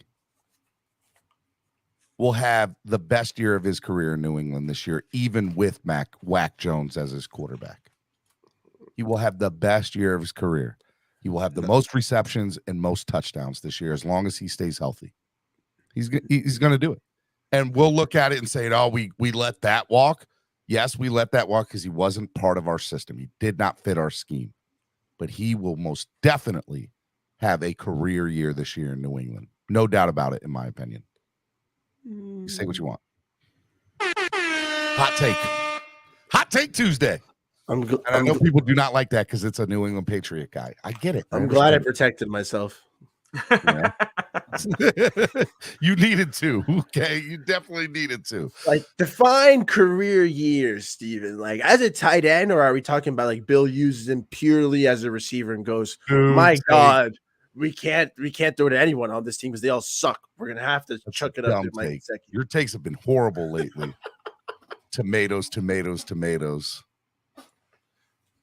Okay, fine. Stop hating. They didn't use Jonnu Smith well, bro. Like, I one of the best FIU players of all time. Let's go, baby. Pause up. He's a 6'3". He's not as big as Gesicki, but he's pretty athletic. He's a receiving tight end in that mold. And he didn't really get used much in New England, man. Like, he's a Falcon now. I mean, that's why they're bringing in Mike Gesicki. They have no receivers there. So I could see him being used as a receiver. But in that two tight end scheme that Bill Belichick wants to use will not be used with Mike Gesicki. You can't do that. No, sir. He will be the best receiver for the New England Patriots. Receiver, yeah. Stephen D on Hot Take Tuesday said that Mike Gesicki will be the best receiver for the New England Patriots next year. Yes, I said it. That's over Juju Smith-Schuster. I just want you all to know that. Okay? That's over Juju Smith-Schuster. All right. Miami Sports Music's #1 Miami fan morning show, Clockblockers, right here on the Miami Sports Music Podcast Network. All right. We've talked Dalvin Cook. We've talked roster breakdown. Let's go to the defensive side of the ball. We talked some undrafted free agents that the Dolphins are going to try to bring in, maybe a nose tackle or somebody to, fill in or fill in nicely in that defensive line role, that defensive line rotation. As far as linebackers are concerned, Bobby, what are the Dolphins good at linebacker, or do you think there's another one or two linebackers that they need to go out and get? I think they're good if it's left alone right here, but I think it could use one more veteran linebacker if one is cut. And there usually is. Yes. Usually is. If there's one veteran linebacker cut, obviously, and there will be, I think Miami could add them. I think it would be better for them too. But if Miami goes into the season with this group of linebackers, I like this group of linebackers that we have. I do. With David Long and Malik Reed, and Van Ginkel is back, and hope they brought back Baker. Obviously they must have been happy with, or Fangio must have something on mind for him. But I think they could use a veteran linebacker if one is cut that could fit this defense. Nando, what do you think about the linebacking course and the linebacking situation? I really like David Long, and I'm hoping the best for him, man. I'm hoping his little injury bugs are behind him in Tennessee, and in Miami, he's ready to go. That's one of the first pickups from Fangio. We talked about Aubrey Miller earlier. I really like him as well. And then, Mr. Van Gink is staying in Miami. So I think we've got a decent linebacking core. It's not the greatest, strength. It's definitely the weakest part of this defense, but it's not a knock to them at all. It's mainly because of how good our secondary is and how strong our D line is. This linebacking core is interesting, man. Like I want to see what our young guys do for sure. What Fangio's got cooked up for them. You know, Fangio for me is one of the biggest. Tyndall, yes, bro. Please, Channing Tyndall. I just saw that Manolo said if this 4'2", 6'3", 240-pound monster wants to wake up, you know, there's all the talk of the Eagles getting their Georgia players. We have one of our own. So, Mr. Tyndall, you had 50 starts for Georgia, one of the best defenses of all time. Please wake up for Miami and be that presence in the middle for us.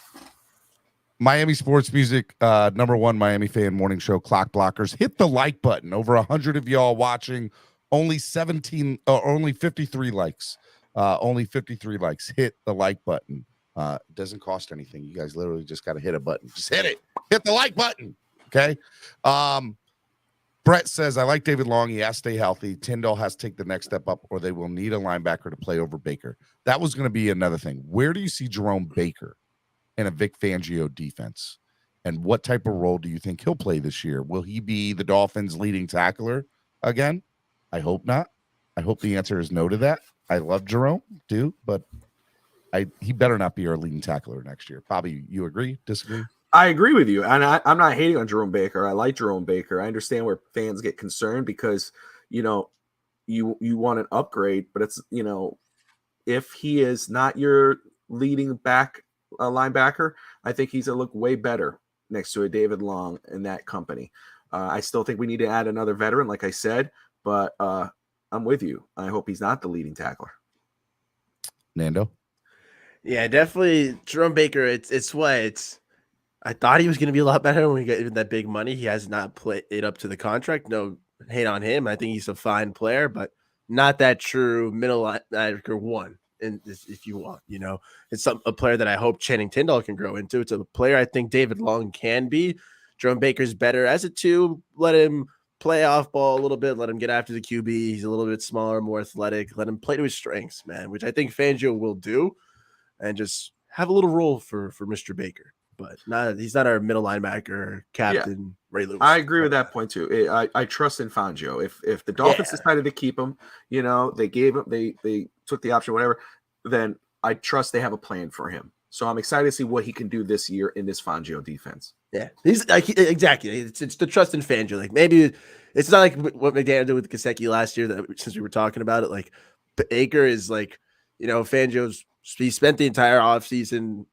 He spent the entire year last year just looking at different defenses and different schemes. I have to assume he's got different little roles, different ideas for everyone on our team that's currently on it. So hopefully Baker's got a nice little future for him. Hey, question. Where does Melvin Ingram have a place on this team? For me, yeah. Absolutely. I'd love him to have him back. Why isn't he back already? Why do you think he's not back already?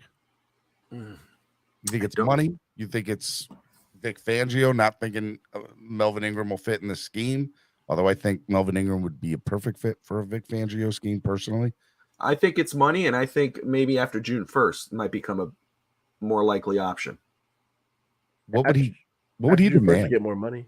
That'd be true. Can somebody go to SpoTrack and see what he would demand? Like, what would his SpoTrack his number be for this year? I'd be interested to know what Melvin Ingram's number would be. As far as running backs linebackers are concerned, this is anybody who has the linebacking moniker on ourlads.com. It is Jalen Phillips, Andrew Van Ginkel, Cameron Good, Garrett Nelson, David Long Jr., Channing Tyndall, Aubrey Miller, Jerome Baker, Duke Riley, Bradley Chubb, Malik Reed, Zeke Vandenberg, and Randy Charlatan. All have that linebacking moniker to them. And obviously there are some true linebackers there and some that are, pass rushers, that might play on the line. What about, two Dolphins that really stand out to me are Duke Riley and Andrew Van Ginkel. Andrew Van Ginkel was the first linebacker that was re-signed this offseason, which tells me a lot about Vic Fangio liking him, right? Like that's a big signing to bring somebody like that back. And then, Duke Riley. Where does Duke Riley fit into this team? Is he here because of special teams, or is he here because of what he can contribute maybe at the linebacker position? My personal opinion is he's here for special teams. A little bit of everything, bro. That's kind of my favorite part about Duke. He could be a special teams guy. He can do a little bit of a lot of things well. Nothing he truly excels at, I'd say.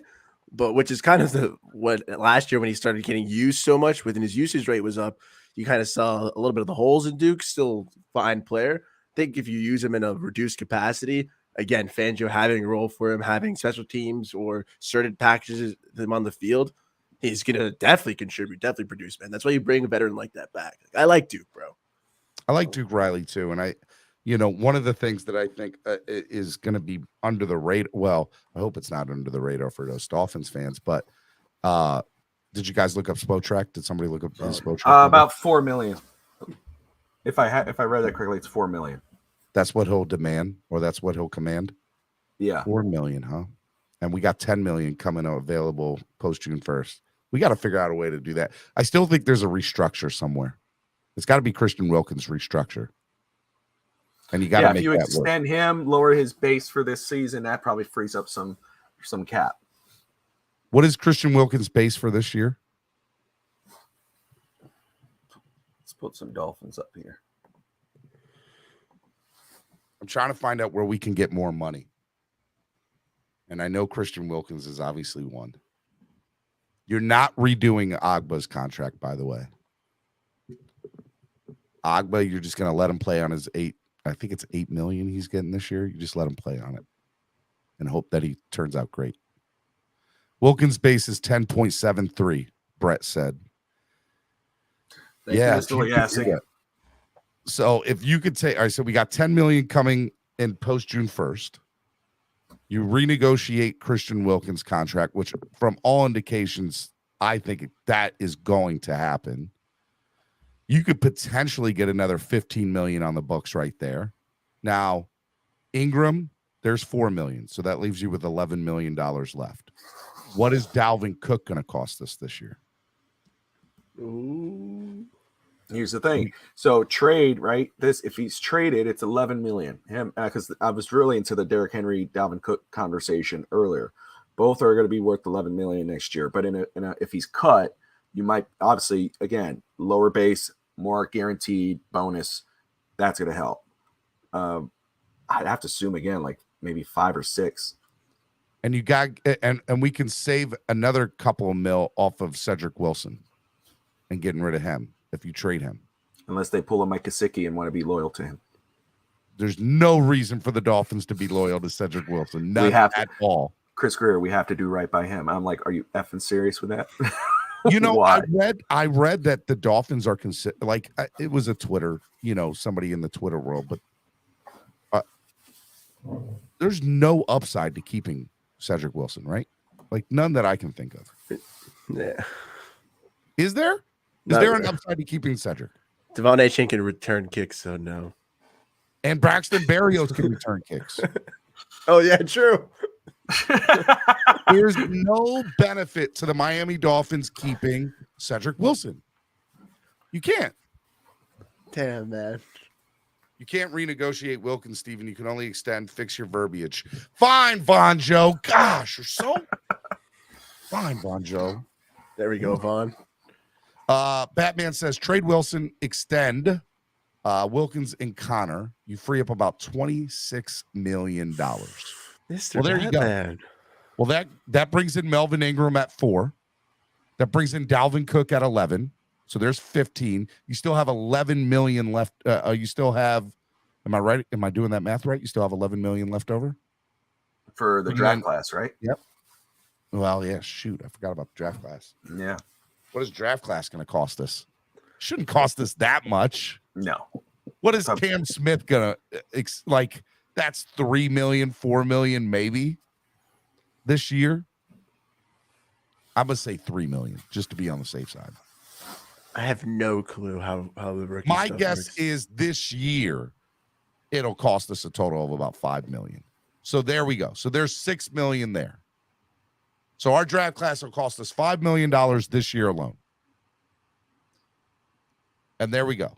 So that leaves us with $5 million left over, including the Byron money. You would have about $26 million, maybe like $8 million for the draft class. I think it's going to be all right. So let's say that. We'll split it down the middle. We'll say 6.5 million. I said 5, you said 8. We'll go 6.5. 6.5 million, Batman. That'll be left over after you sign Melvin Ingram and after you get Dalvin Cook. Is there anybody else that I'm missing that the Dolphins would go after or try to bring in? Or do you save that 6.5 for what you said, Bobby, that the moment somebody gets released out in training camp, boom, we got the money, we can bring them in? Well, did we count Cam Fleming if that deal goes in? Ooh, what does his Spotrac number say? What does Cam Fleming's what does his Spotrac number say? That's interesting. Yeah, I totally forgot about Fleming. And DJ Fluker maybe too. Who'd you rather have, Fleming or Fluker? I want both. Okay. So Greedy last year, Fleming because he's played and has started last year in the NFL. It's got to be Fleming. let's see here. Can't command more than that. I mean, last year he had a 1.2. I'd say 1.3. J.R. Black and Batman are saying 2.5. So if Fleming comes in at 2.5 and we have $6 million left over, we still have another 4 for somebody in free, that gets cut. An acorn. I call them acorns. A little saving, a little nut for the future. So That- what are the, so to Batman's point, okay? To Batman's point, what are the odds we trade Cedric Wilson? Does he get traded to in that Vikings deal? Ooh. That's the deal I'm looking at with Cedric Wilson. Well, If they trade for Cook to the Vikings, if that deal goes through, I think he could be included in that deal. I still feel like Dallas wants him back. And Houston has also been interested in Cedric, I've heard too. So I think he's going to the state of Texas. But man, Minnesota could be. I mean, Minnesota, there's no Adam Thielen there anymore. And there's no Stephon Diggs. You got Justin Jefferson. They did draft Jordan Addison, but they could use a wide receiver 3, like a slot, because they only have KJ Osborne, and he's not good, bro. Like KJ Osborne is like Cedric Wilson didn't get used much last year. Minnesota, Bobby. I don't know if anybody ever told you this, but you're a smart man. Okay, you're a smart man. Thank you. Thank you, Pat. Yeah, dude, Cedric would be a damn good fit pretty nice, in Minnesota. I never thought about Minnesota. I always said Dallas would go after him. Yeah, that's natural, right? He came from there. They like him there. There's rumors that the Cowboys were interested in him. But again, looking at the Vikings, it'd make a lot of sense. If the deal with Cook goes through, I could see him being included in that deal. Legacy. Think of this. Miami trades Wilson to Dallas for a 5th and flip that 5th. If the Dolphins pulled off that madness, I swear to God, it would be the greatest thing ever, Brett. I will give Brett his flowers. Brett is a part of the FinTalk Sports Network, and he was the one when we signed Cedric Wilson. When I said, "What do you think of Cedric Wilson?" His exact response was, "I don't think he fits." I was like, "Well, damn. Okay. Well, I'm excited now." It'll all be worth it if we get Dalvin Cook somehow, Dolphins man. trade Cedric Wilson to Dallas for a 5th, and then take that 5th and say, "Here you go, Minnesota. Give us Dalvin." That's a chess move. That's what makes me love Chris Greer, because I don't know anybody else that can pull that off. I'm sorry. I don't know anybody else that could. Wilson is an insurance policy if Tyreek or if Waddle went down. No, Kaz, I don't. Think about it like this. Right now, Dolphins wide receiver room looks like currently Jalen Waddle, Tyreek Hill, Cedric Wilson, River Craycraft, Chosen Anderson, Braxton Berrios, Eric Ezukama, Braylon Sanders, Freddie Swain, and then Chris Coleman and Dawood Davis. Okay. I got to think Ezukama is going to make the team. Berrios is going to make the team. Chosen Anderson's going to make the team. That's 1, 2, 3. Craycraft is probably going to make the team. That's 4. Waddle and Hill 5 and 6. And you'll probably get maybe Freddie Swain or Braylon Sanders or maybe an undrafted free agent. Cedric Wilson is a luxury. Sanders, baby. And personally, it's not even a luxury. He just does not fit on our roster. Point blank, period. Trade his butt. There's no point in keeping him. No point in keeping him. You're never, and even if Tyreek, God forbid, knock on wood, everybody knock on wood right now. God forbid Tyreek Hill went down. Thank you. God forbid Tyreek Hill went down. You're not replacing Tyreek Hill. You can't replace him. He's irreplaceable. I was knocking on wood for Tyreek Hill. I wasn't answering. The wife came right here. What's up? It was for Tyreek. It wasn't for you. It's okay. Love She you. is awesome. And she likes football too. Boom. Yeah. Winner. That's right. Oh man. No, well, so here, all right, so gentlemen, here's something else we haven't discussed. Noah Igbenogany could get traded. You could throw him in a package deal. What is hero Noah's of the contract Steelers this game? year? What is Noah's Spotrac this year? What is his salary this year? If you got rid of Noah, how much would that save us? $1 million, maybe 2? I kind of think it would be about $1 million, maybe 2. If it's any more than that, I'm definitely trying to get rid of him. I want a couple first-round picks for Noah, but I'll take Dalvin Cook, I guess. If there's any GMs listening We out all there, want a couple first rounds for Noah. 3.5. we'll settle. 3.5 million. Yeah, it's cap hit 3.5. So timeout. By trading Cedric, I'm saving 6. And if I trade Cedric and Noah, I save 10 total. Bro, Let's see if Flores, you know you want your boy back.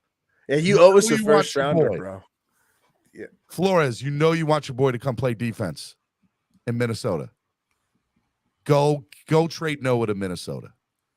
Yeah, I'm telling you right now. You trade. I like it. Trade set. Listen, you ready, Bobby? Ready, Go Nando? for it. Cedric Wilson to Dallas for a 5th. Now we have Dallas's 5th. We take that with Noah Igbenogany and we say, hey, give us the Dalvin Cook and give us a 6th rounder. Let's go. I'm all aboard, bro. That I'm is all awesome. aboard, man. And look, Noah Benogany, best game of the season, maybe even of his career last year, was against who? The Pittsburgh Steelers. Your wife's multitasking. Who was in okay? attendance? Bobby? Sorry. Who was in attendance there at that game of Noah Benogany, the pick for the game winner? A certain Brian Flores on the Steelers sideline. And now he gets to be like, hey, man, I just saw my boy Noah back there in Miami. He looked phenomenal. He actually Looked beat us. phenomenal. He made a So- game-winning interception Yeah. against us when I was with Pittsburgh. This- Man, that guy's awesome. I've never heard of Right. this Dalvin Time out. Cook guy, so Here we we're go. going to trade him away. We need to start a movement on Dolphins Twitter, everybody.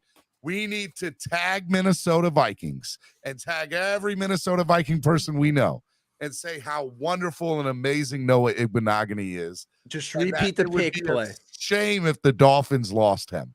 We Get need on that it, right now Twitterverse. on social media. Twitter, go to the masses at Vikings. Noah's an amazing talent. Oh man, I'd be so upset if the Dolphins traded him to Minnesota. Oh, I'd be so upset. So upset. Just So get him trending. upset. Feels like what the Cowboys did when Cedric Wilson, they were like, oh, I don't want to lose Cedric. I don't want to lose Cedric. And we got him like, yeah. And then, except for Legacy, who went, and I was like, uh-oh. I was like, well, damn. That's hey, did we get bamboozled by is that the only time we might have ever gotten bamboozled in a trade? Under Greer's tenure? We don't lose much on trades, but we did lose in the Cedric Wilson one, apparently. Raphael says, so upset. I'm telling you, man. That's what we need to do. We need to start a movement on Twitter right now. Noah. Oh my God, I can't lose Noah Igbenogany. He's so amazing. Just gonna start cutting up the highlight tape, start getting it trending. Right? I need the highlight tapes with the music in the background. The future of Miami. There you go. The future of Miami secondary. Noah Igbenogany. Let's go. Just the same angle of that one pick play, just different angles. Just Brett says we signed Wilson. Oh, thank you, Brett. Bobby was wrong again. Sorry, go, I Bobby. misspoke. We signed him. I know. but We're still. all misspoken this morning. Von Joe's correcting me. Brett's correcting you. Brett's about to find a Gosh, new like, network. You guys No, don't just ever kidding. make mistakes. Like Von Joe and you are perfect. Okay? All right? Mr. Lagasse. Von Joe, I love you, Von Joe. Whatever. All right, Miami Sports Music's #1 Miami fan morning show, Clockblockers, right here on the Miami Sports Music Podcast Network. Over 100 of y'all watching, only 64 likes. Can we get to 80 likes? Let's get to 80 likes right now. Hit the like button. Over 80 likes. Just hit 80. Just hit to the 80 likes. Let's go. The goal's to 80. And then if we reach that goal, maybe we'll try to go to 100. But let's get to 80 likes, y'all. Hit the like button. Okay? It's jumping up. It's jumping up. Brett says, don't fire me, Bobby. I was corrected. I was about to say, you find a new network, homie. You might have to find a new network, Brett. I'm just playing. Because I know how you treat your current employer. That's right. Anyways, all right. Here's what I'm going to do right now. I'm going to drop the link, and Bobby and Nando and I are going to take your questions. If you guys want to ask a question, you guys want to ask us what you know, anything, we're going to drop the link right now for you all to come on one at a time to ask us whatever football question you might have, or about how awesome Jim Harbaugh was last night. He was awesome. He was amazing, just so you know. He's my preferred Harbaugh, so that's pretty awesome, man. At first, It was so cool. It was so cool last night hanging out with him. it's cool you saw him. Something I'll tell people don't sleep on. I talked about it last night, but don't sleep on either Jalen Ramsey or Cam Smith playing safety this year. You know, somebody was telling me yesterday. Ramsey could be used there, man. Like that, like how the Jags kind of used him. That'd be He nice. kind of hinted at that. He said somebody called him a corner. He says, I'm not a corner. I'm a defensive back. So I have a feeling that that's something that's been discussed. So, and that made me kind of feel better with the Cam Smith draft pick, because if you're putting Ramsey at safety with Javon Holland and you're putting Cam Smith next to Xavier Howard, okay. All right. But 71 likes. Come on, guys, get to 80. 72. 72. Let's go. Guys, I dropped the link in the chat. It's pinned to the top of the chat. Get up here. We want to take your questions. If you guys have a question for us, we are all ears. And cheap plug, subscribe to Finstock Sports Network when you can. No, go do that. Make sure you go do that. Matter of fact, you're going to fail at life if you don't go subscribe to Finn's Talk Sports Network. Just want to throw that out there. That's awesome. Make sure y'all do that. Raphael Court Night. I'm not posting that on the screen, but it would probably go. I'm not going to answer. Not going to do it. Anyways. All right. Alexander Diaz is the first person. Alex, the Knicks suck. Knicks are horrible. They're the worst team ever, and they're going down, cuz you're not even going to win a game. Butler's going to sit out tonight, and you're still going to lose. Okay. If that will float your boat, then it does. Then that's it fine. floats my boat. Let me tell you. I still Any think New the York Knicks are team going to take down, it, but I'm with it. the Knicks are going to win. The Knicks will still win the series, but I give them credit. Game one, they played well. It's so but funny anyway, that you're living in a delusional world. It's so funny. Yeah, sure. Anyways, I don't have a. I mean, I have a question. I don't really have a question. I mean, I have a take. If that's okay. Go ahead. Give us your take. I still think the Dolphins hit on a lot of their picks this year. I still give them an A on their picks. Cam Smith was a need, definitely, in my opinion. I don't know if he was a need. And because what we went through last season with the amount of injuries that we had, you know, you can never have enough corners, especially going into this season against all the quarterbacks that we're going against and in this division. And also the thing is A-Chain. I really do think this kid is going to be really good. You know, out here in Texas, I saw a lot of the Texas A&M games, and a buddy of mine who I work with, who is an A&M fan, he said that this kid, that the Dolphins got a steal in this kid, and he thinks that he's going to be a future Pro Bowler in this league. What is you guys' takes on any of this? Well, I'll go first. I'll say a couple things. Number one, I don't think I've ever said in the last 48 to 72 hours that these guys are bad picks. No, I never said you did. Yeah, no, I don't want that, I don't want that to be out there. I think Cam Smith's going to be a really good NFL football player for the next 10 years in the league. I think Devon A-Chain has the ability to succeed succeed in this type of an offense because it's designed as a track meet. It's designed for speed, right? But I don't know if you can give this draft class an A. I mean, number one, it was built. This is built on depth. If the Dolphins knew all along they were going out and getting Dalvin Cook, it was Devon A-Chain's depth. We already know that Cam Smith's depth because he's not going to start necessarily, especially in the secondary. So you added depth when you could have added potential starters, potential, mind you, at positions of need. That is my problem with it, okay? And by the way, it's my problem, right? Like, the Dolphins see it another way. So be it. They have another plan. I'm going to follow them. I'm going to keep on doing it. I'm going to support it. But that was my beef with the draft. I don't think you can give them an A on that alone. And because the 6th and 7th round picks, they're lucky if they're going to make the team. And that's no disrespect on them, but how many 6th and 7th rounders make NFL squads? Not many. So the odds are not in their favor. And don't get me wrong, I had Coach Harbaugh trying to tell me Ryan Hayes is going to be a beast last night. Of course he's going to say that. That's his guy. But I'm telling you right now, the odds of Ryan Hayes making an NFL roster, slim to none. Love the kid, slim to none. That's real. Bobby? No, I think great points. And Alex and Alexander, I mean, everyone's has their opinion. No one is right or wrong. It's just all opinions because, again, Cam Smith, and I don't hate the players. I like the players a lot. Both very talented, obviously, especially if you're following the draft. Did not like the picks. I mean, if it matters a fit, you got to trust Fangio. Fangio likes Cam Smith, and we don't know. I don't know if it's necessarily a need, especially after getting Jalen Ramsey. Now, if you're telling me Ramsey's going to play safety, okay, I like that better. Then we bring in Cam Smith. A-Chain, there was other backs on the board. I like A-Chain, but there were other backs on the board that I liked that I would have preferred. Again, if you wanted a running back, you can go Charbonnet at 51. And if you wanted a corner, you could have gone Ringo at 84, who went 101. So I wouldn't say A. I definitely won't fail. It's not a fail at all. I'd say C+, because some people said best player available over need. My question was, were they really the best player available? I think Miami was following their board. I think that's where it was. It was their board. It wasn't best player available because they were. And again, you can't judge a draft until like a year or two from now to see how all the players pan out. But just on your research, mine, whatever it was before the draft, they weren't the best players available on the board. I would have went a different route. But I think they could be end up good Dolphins. I see your point. But I wouldn't have given it an A. Nando?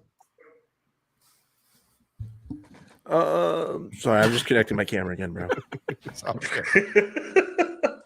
Nando got lost in space.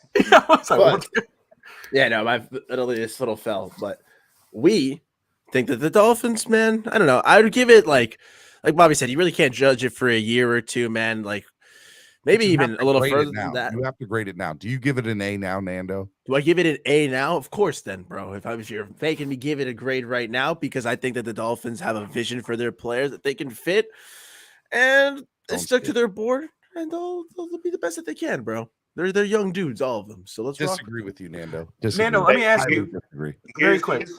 No, you're good, Alexander. I'm sorry. What was your preference? Because it is based off preference, right? Because that's where I go. It's like, okay, I see guys on the board. I'm like, oh, these are the guys that I think fit Miami. Of course, we're not in Miami. We're not in that front office. But what were your preference picks? So that's my thing, man. So like I've thought, okay, Matthew Bergeron, that was the guy I was knocking on for a long time. I was very connected, Darnell Washington also. And those are both guys that slid far into the third round.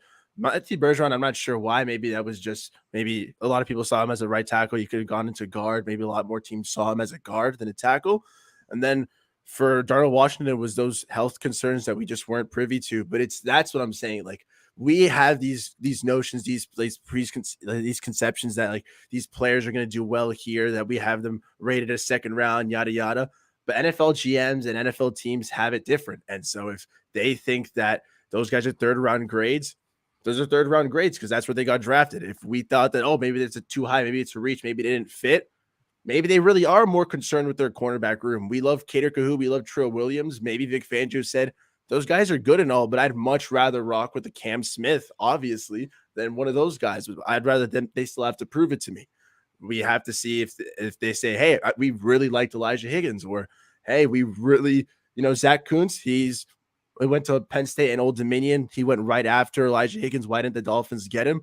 Well, Mike McDaniel was at Penn State. Maybe he talked to the coaching staff there. Why did Zach Kuntz? What happened? Why did he go to Old Dominion? Oh, well, I don't know. Maybe he didn't fit, or maybe we didn't like him. Who knows what goes behind those closed doors? Like, there's a decision. There's a reason for every decision, I think. So if I'm being forced to give a grade, yeah, I'll give it an A, man, because I think that the Dolphins stuck true to their thing.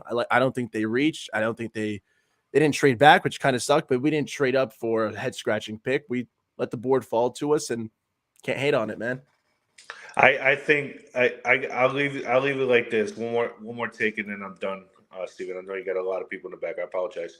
I think that Cam Smith is going to replace Xavier Howard down the line. Yeah, man. I think that's going to By the way, happen. that's not a hot take. That's an accurate statement. You're 100% on point with that. I think you will. And another thing is with the Dalvin Cook situation. Even if they do add him, you're going to have 5 or 6 running backs going into the season, going to the training camp. What you already get guaranteed money to Mostert and Wilson Jr. So where would you fit Cook? What is your starting 3? Cook, A-Chain, Wilson Jr. or Mostert? If Cook decides, I still don't think Cook will be a Dolphin. But let's go into the assumption that Cook's going to be a Dolphin. I think it's going to be Cook, Mostert, Wilson. That's how it'll work. Where right now it's running back by committee. If Cook comes in, you can't do running back by committee. You have to go kind of in order. A-Chain doesn't fit in there. Cook, Raheem Mostert, and then Jeff Wilson. Hey, by the way, Alex, before you go, Himmy McBuckets Butler the third will be playing tonight. It is official, my guy. So good luck with the best player in the playoffs right now, because you're going to need all that luck tonight. Okay? Steven, if the Heat win, I will not be a sore loser. I will congratulate you on the victory. And I Heat win the series, as you should. Congratulations to the Panthers as well. But I will tell you right now, if the Knicks do win, I will be a sore loser. So not both ways. I will not accept the Knicks winning. Okay, I won't do it. I won't do it. You said running back by committee, but you didn't even mention A-Chain in that. That's interesting. A-Chain will be in there too. A-Chain will be in there too. Hey man, I gotta let you go. I got people in the back room. Love you, brother. Be good, man. Same here. Yeah. Nick suck. You didn't even get a comeback. Sorry, my guy. Bang bang. Sorry. That was awesome. It's like as soon as he came in, just bam, bam, bam. True friends stab you in the front. I'm That's sorry. right. Like a little boxer exchange right there. A couple jabs, and you were like, your response? Alex knows the Knicks are losing. You're right. He does. Oh. He does. He totally does. All right, ladies and gentlemen, without further ado, let me bring on Rashad. What's up, man? Yo. Are you still in Hawaii? I'm in LA. I just landed last night. Okay, you're in LA.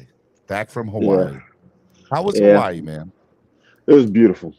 I recommend everybody go. It's everything you Sure you see do. on TV. And I'll It's tell you, just like everything Will, you've you told me about imagined getting and a new more. TV.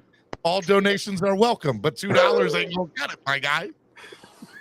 You got to add them up. You got to add them up. They add Save. up. They add up. You're right. They do. They add up. But yeah. So what's up, man? What's your question? What's your take? So I wasn't able to watch the draft, so I only was able to see picks. I even missed the whole show. So what I did last night was I paid for Wi-Fi on the plane last night. I watched the draft show. My draft show? Yes.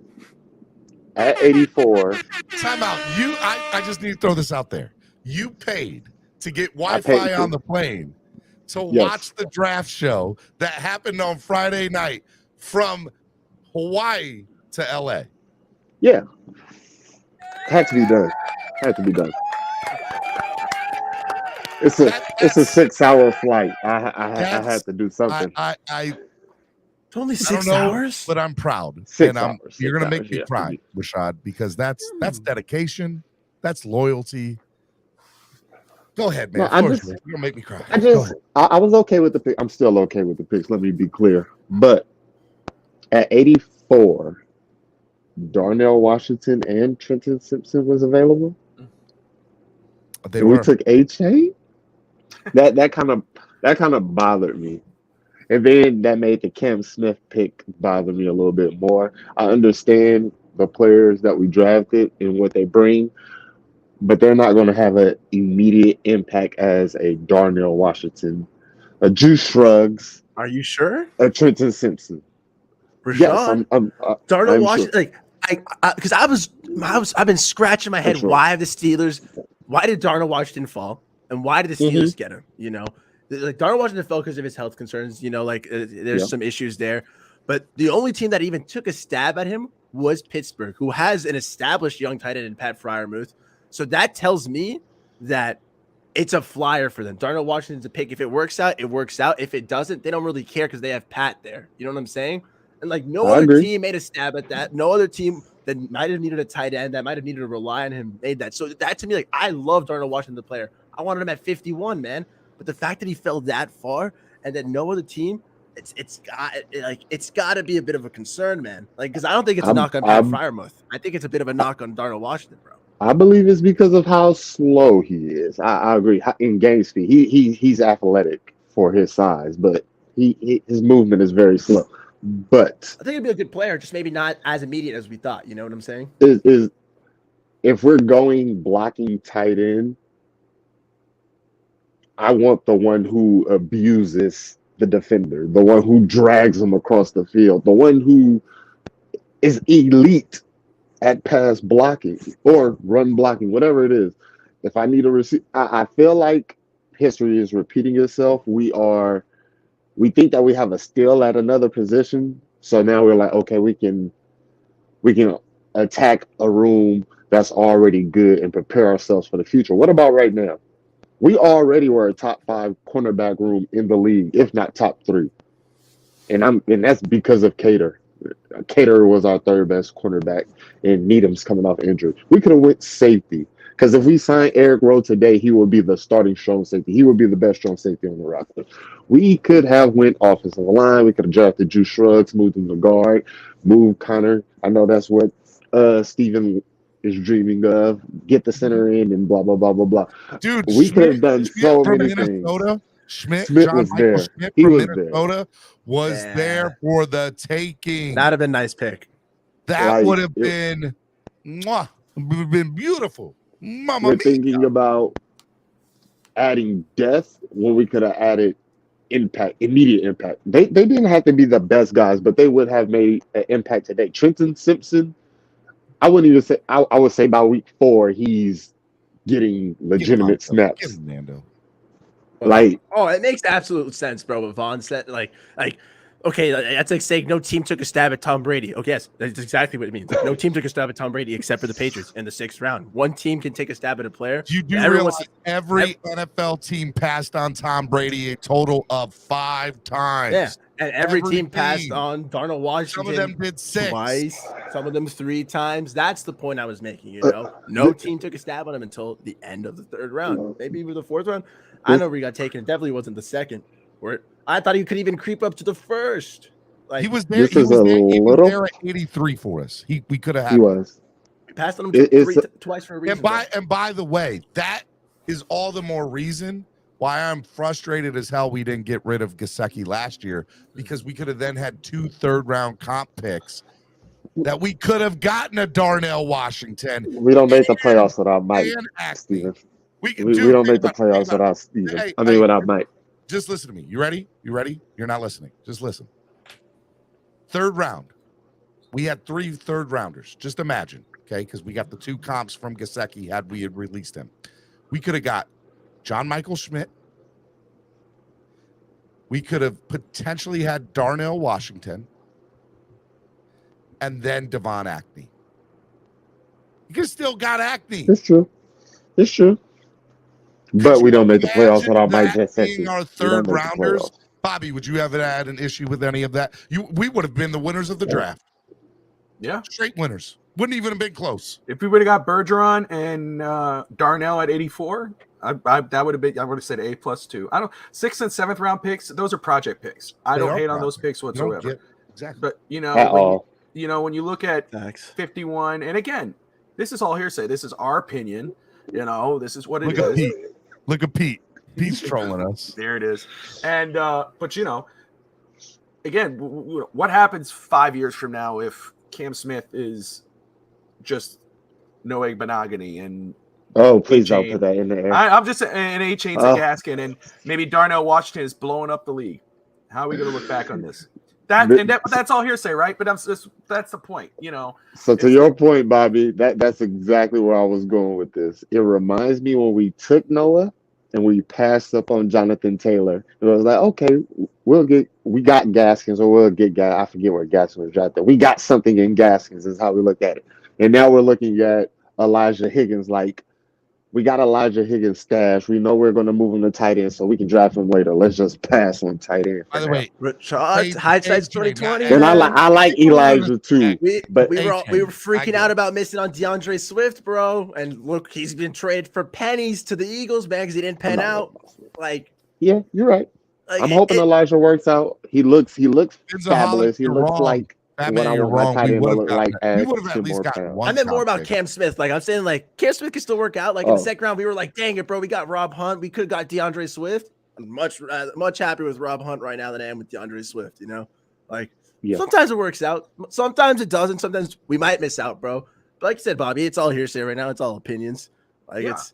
And I think everyone has a right. Everyone in the comments as well has a right to opinion and everything. No one's right or wrong. And so a year or two from now, and we could say, hey, I was one of the guys who said this was going to work out, or I was one of the guys that said this wasn't going to work out. And but right now, like I said, I don't mind. I like the players, good players. I did not like the picks. There were better picks on the board. Same. I'm right there about it. I could not give it an A. That's right. And I'll be honest, I gave it a C+. That's where I'm at. Do we upgrade the round? We added depth to the room. Do we upgrade in the first 3 rounds? We did not. Do we upgrade at any position? Could we have upgraded? I think you could say we upgraded a corner, man. Like you can't. I love Cater Kahoo, man. Like I want a Cater jersey, bro. Like I want a Cater jersey. I love True Williams at Syracuse. Go Orange, baby. But Cam Smith is a better player than them, man. Like he can be better. So where do we upgrade? So it is an upgrade. It is the an upgrade. nickel corner. It's not the biggest upgrade, but technically it is an upgrade. If you're saying we upgraded the nickel corner, I can see you there. I see Jalen playing nickel whenever we run nickel defenses, but okay, you can have that. But Cater was ranked top 10. No, was great at top 10. Now if Cam Smith grades out top 10 in a Boyer defense, hats off to you, man. We got something. You got to ask before the draft. Were we looking at the cornerback position with Jalen Ramsey, with True Williams coming back, with Cater Kahoo, Xavier Howard healthy? We're looking, going, man, we really need to help that unit out. It became that topic when we drafted Cam Smith. You started going, oh, but Death, remember all those injuries last year? Then it came up as a conversation point. No, as a whole, I looked at it in the 3rd round, man. I didn't think we'd do it in the 2nd round, but I thought we could go safety or best coverage player available. Safety's fair again, and that's why I said, if we're moving Jalen Ramsey or Cam Smith to safety, that's a different conversation. That's a different. But Bobby, that's where it comes into play. Is Vic Fangio's defense going to be 4 corners and 1 safety? And I hope so. And that's what it seems. I want to see Cater on the like, field. Bobby. And that means that Javon gets to seek and destroy. Doesn't have to be wherever he's at. And it's on the corners to be really good. So let's play this out. X, Jalen, or Jalen X, whatever you want to say. Okay. Opposite side. Then Cater Kahoo and Cam Smith. And you still have Trill Williams. And you still have Nick Needham. And Brandon Jones. And Noah Igbenogany. And noise. Oh my But you god. get where I'm coming from, right? So, and you get to have Javon, who just gets to seek and destroy up there. I'm taking that all day long as my secondary. There's got to be a reason for it. And it Mm, it'd be crazy. It'd be crazy. And God yeah, forbid. hope so. Hope Yeah, so. knock on wood, everybody. Knock on wood.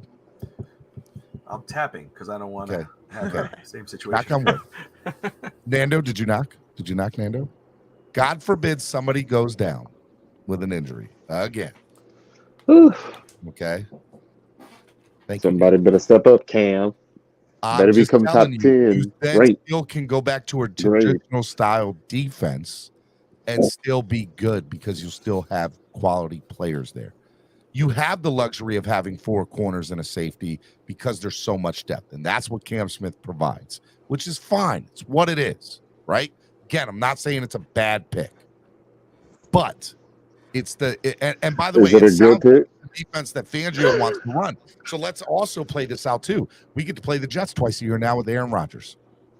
We're going to have Garrett Wilson and Lazard. Mecole Hardman. Yeah, Mecole Hardman. By the way, I'm none of these are great names, just so y'all know. Right. Nonetheless, there's still some weapons there, right? I don't see any one of them getting past our secondary. Let's go to Buffalo. Stephon. Couldn't get past Kohu. Kohu picked them off. Check it out. Stephon was picked off by Cater Kahu last year. X and Jalen Ramsey, and I mean, come on. They are in front of Cater Kahu, and we still have Cam Smith and Trill Williams. Oh, man. I'm not scared because who's the number 2 there right now? Dalton Kincaid. Wow. Thank you. Not excited at all. And then Buffalo, and then New England, Mike Gesicki. That's about it. We can say Juju Smith-Schuster.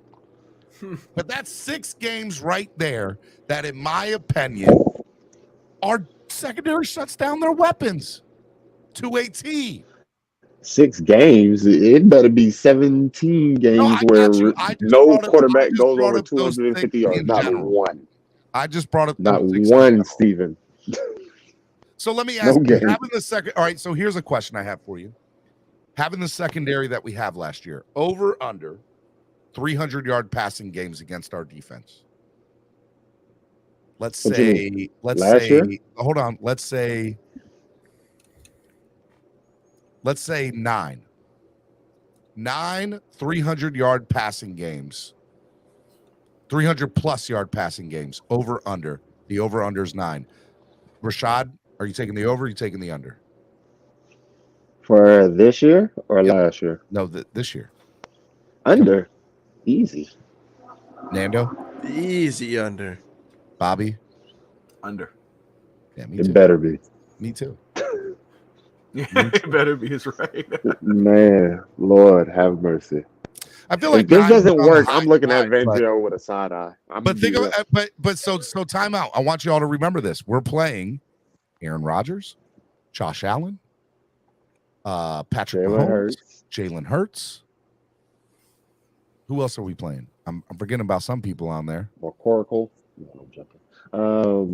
Who else is out there? Herbert. Herbert. It's no longer a joke. We could actually have the best secondary in the NFL. Lamar Jackson. Yeah. I thought we had the best secondary already, honestly speaking. Now we can prove it against all these dudes, man. Now we can, with Cam Smith out of there, and all these dudes on the slate, we can prove this it. Is the hot take for Hot Take Tuesday. The Miami Dolphins are facing Lamar Jackson, Patrick Mahomes, Jalen Hurts, Josh Allen twice, Aaron Rodgers twice. All these, and we are saying that the Dolphins, and by the way, we didn't name all the other good quarterbacks that we're probably playing against too, that the Dolphins are going to have their secondary is going to not allow more than 300 yards any more than 9 times. And we think that's we all took the under, and we think it's way under. We should be number 1 in passing yards allowed end of year. or number one or 32, however you want to look at it. So that's We should have interesting, the bro, least amount of passing yards allowed. because Period. you said 9, right? I said Steven. 9 was the over under. So it comes out to we play an elite quarterback at least 8 times is what I counted, and that's counting Rodgers and Allen twice. There's 17 games, so that'd mean the other games we'd have to for sure have underneath 300 yards, and then those games against the elite guys, we'd have to keep them pretty close to 300. And I think it's possible. Like, that's how good I think the secondary is. We're gonna be able to prove it. So Mike S says you guys are forgetting we better be getting a natural pass rush, which is why we all want Melvin Ingram back, right? That's the consensus on this panel. Fangio doesn't like blitzing. Quarterbacks may have all day. Well, to be fair, Fangio in his post-game press conference, or in his post-game, in his introductory press conference said, I will not be running a similar defense to what you've seen in the past. I'm going to be changing it up a little bit because for the last year, I sat on my computer and watched game film, and I've come up with new ways to attack NFL offenses. So I don't think we're going to be seeing some of the same things that we've seen from Fangio in the past. 10% a game. I will take blitzing 10% a game. These corners are allowed to cover as long as they need to. And by the way, we have Christian Wilkins who was knocking guys in the backfield sacks. 2 or 3. Cover sacks. Like, come on. And I won't cover sacks all year long. Jalen Phillips is going to be great. Go crazy, D-line. Emmanuel Ogba's got a real chance to step up again this year. Yeah. Jalen Phillips, Chubb, Christian Wilkins should get over 5 sacks. All right, here we go, Bobby. Just off the corners. Jalen Phillips, over under 10 sacks. Over. Nando? Jalen Phillips over easy, man. Let's get this kid with maybe 15, hopefully. Rashad? Need. I say over 10.5, 11. Okay, Yeah, I think 11. So who's starting opposite him on the other side? Ogba? We're all saying Ogba, right? Yeah, it has to be Agba. Okay. Ogba. So let's say over under for him is 8.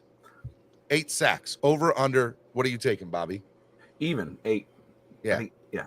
That's fair. Push. Nando? Yeah, I'll push for 8, man, because I got Phillips for 15. Rashad? Under. Okay. I got him at 6.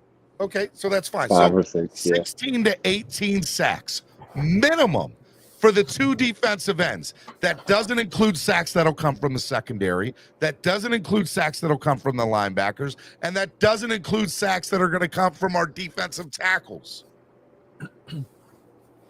You're right. So we can easily have, let's say, 30 sacks this year. And I think that's being modest. That's around the amount we had last year. We were like around 34, 35 or something like that. I think that's on the low side. Yeah, that's very low.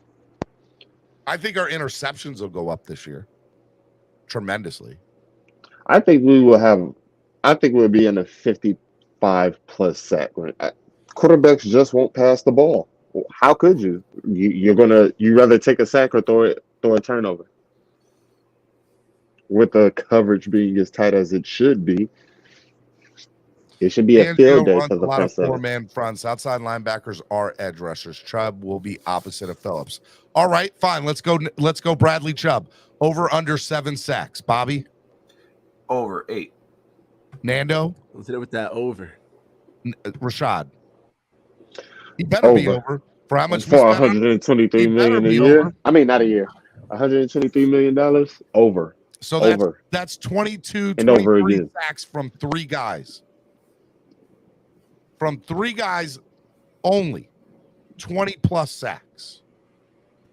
And it should be more, especially with how much we're paying Bradley Chubb and what we gave up for him, especially for the upgrade that we all think that Jalen Phillips is a mini clone of who that played on our defense, because even the man himself, Jason Taylor, said it. He said he's a mini clone of me. He's got all the tangibles. He has everything he needs. So we better make that next step up. And Agba playing on a contract or playing for a future contract, what happens most times when players are on the contract year? They step up. They step up. They want to get paid. Agba wants to get one more bag. You don't think he doesn't? One more. I don't know. Do you guys disagree wholeheartedly with anything I just said, or are you guys, what are your guys' thoughts about the secondary, about the defense in general, and how that'll look? Giving up points to, big offenses that we're going to be going up against. Nando? I mean, I hope we suffocate them, man. Like, I hope we're able to mitigate the damage that these top end QBs were playing. Because we got a slew of great QBs on the board, man. So I hope the defense is ready to step it up. I think they can.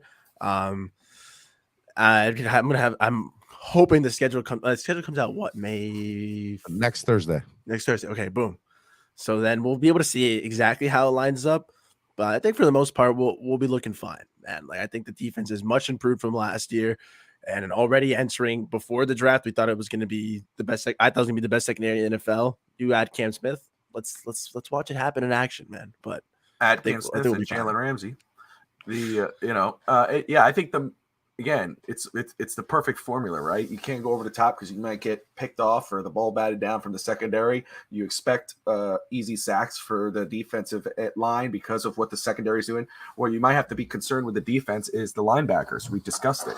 If you can't go over the top, you're going to try to go underneath and in the middle of the field. Can our linebackers block, or defend the pass, the coverage, tight ends? That's where they've struggled. It's not about, same thing with offensive line. It's never about how do you call getting players for that position. We have the players. We've done it. It's about execution. Can our players execute? Can our coaches get our players to execute? That's what it's going to come down to with our defense. Will Fangio's message get to the players? I hope that that's the case. And for all intents and purposes, I don't think anything less than. There's no reason that it shouldn't, right? And everybody's like, well, what about the other moves? So look, here's what I think we've come up with this morning.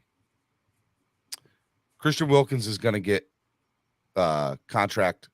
renegotiated contract, extended contract, right? Whatever you want to say, Von Joe. Okay, whatever verbiage you want me to say. Cedric Wilson will get traded. Noah Igbenogany has a good chance to get traded. Yeah.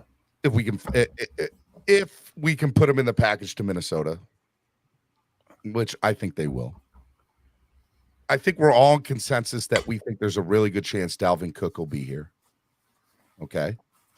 And so you take those things into account along with getting some of that money off the books, adding that post-June 1st money, adding more money, with contract, renegotiated contracts. We think there's a chance to get up to upwards to $26 million on the books come post-June 1st or eventually by then. And we could even have $3 or $4 million when it's all said and done at training camp, that in the case somebody gets released, or as Bobby would like to say, an acorn. A falling acorn. Come up and look, I think that the Dolphins are going to be sitting pretty. And I think Cam Fleming will be a Miami Dolphin when it's all said and done too. Disagree, agree with any of that, all that? No, I think you're right on the money.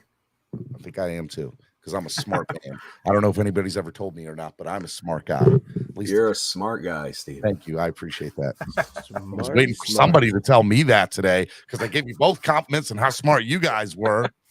Gosh. All right, Miami Sports Music's #1 Miami fan morning show, Clockblockers, right here on the Miami Sports Music Podcast Network.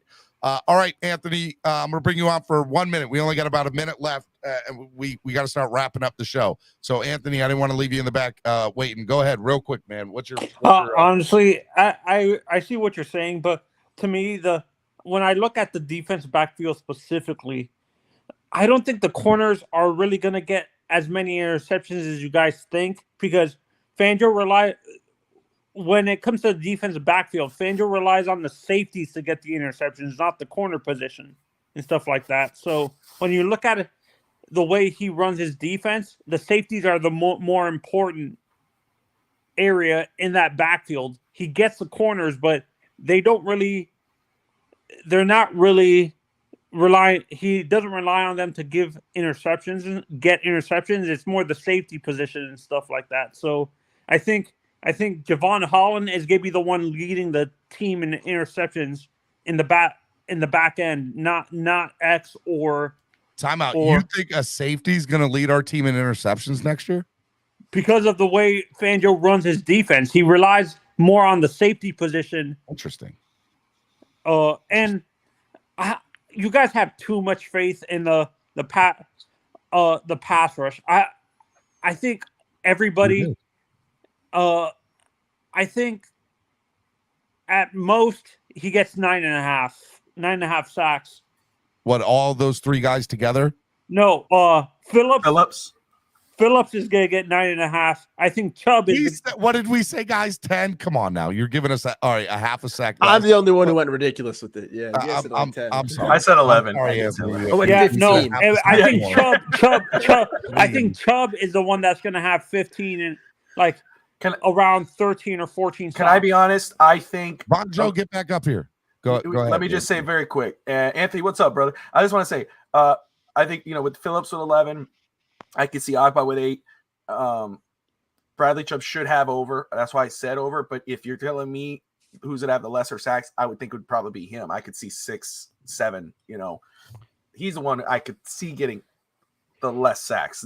And also for me, I'm making a big prediction. I think what we're going to do is I think Cam Smith starts day 1 and they move Jalen Ramsey to the star position permanent, as a whole. Though he's going to play that from the beginning of the season. He's not going to be a boundary corner and stuff like that. And when X leaves, I think that Fangio likes him a lot more than we're giving him credit for. I'll give you that much. Do I think he starts? Probably not, but I disagree. I don't think your theory's far off. I got to let you go, man. I appreciate you coming on, brother. Okay, bye. All right, Miami Sports Music's #1 Miami fan morning show. Look, I don't think it's a bad.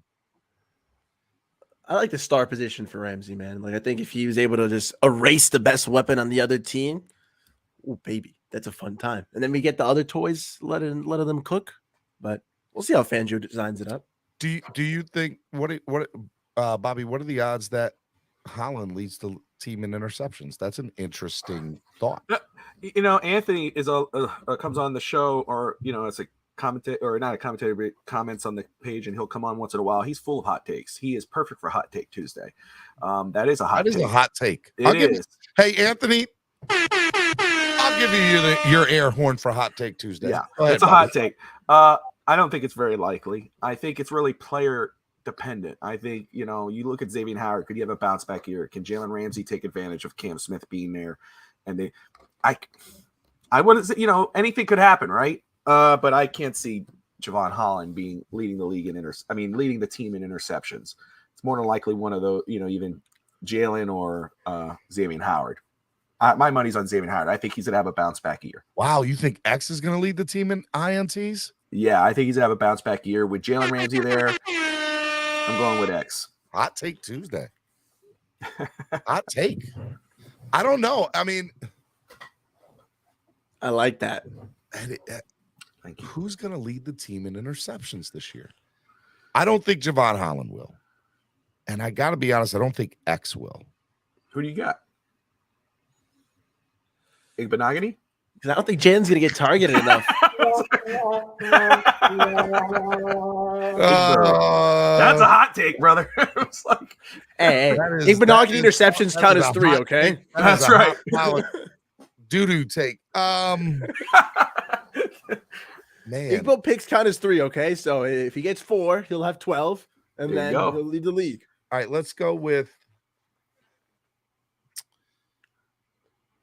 It's got to be X, man. Not because Ramsey won't get targeted enough. You got to be crazy if you're. His way. They're not throwing his way. So look, I'm going to say the opposite of Bobby. Okay, it's Hot Take Tuesday. So Bobby's hot take is X. Will lead the league in interceptions. My hot take is Cater Kahoot will lead the league. Will lead the team in interceptions this year. Interesting. Okay, what? How many? Well, you're asking good questions, Bobby. I wasn't ready to give that. Sorry. Because people keep receipts around here. They do. I know. I hate it. That's why you need one of these, bro. No, you You can asked. say I whatever you want. don't want to run from the question. I won't do it.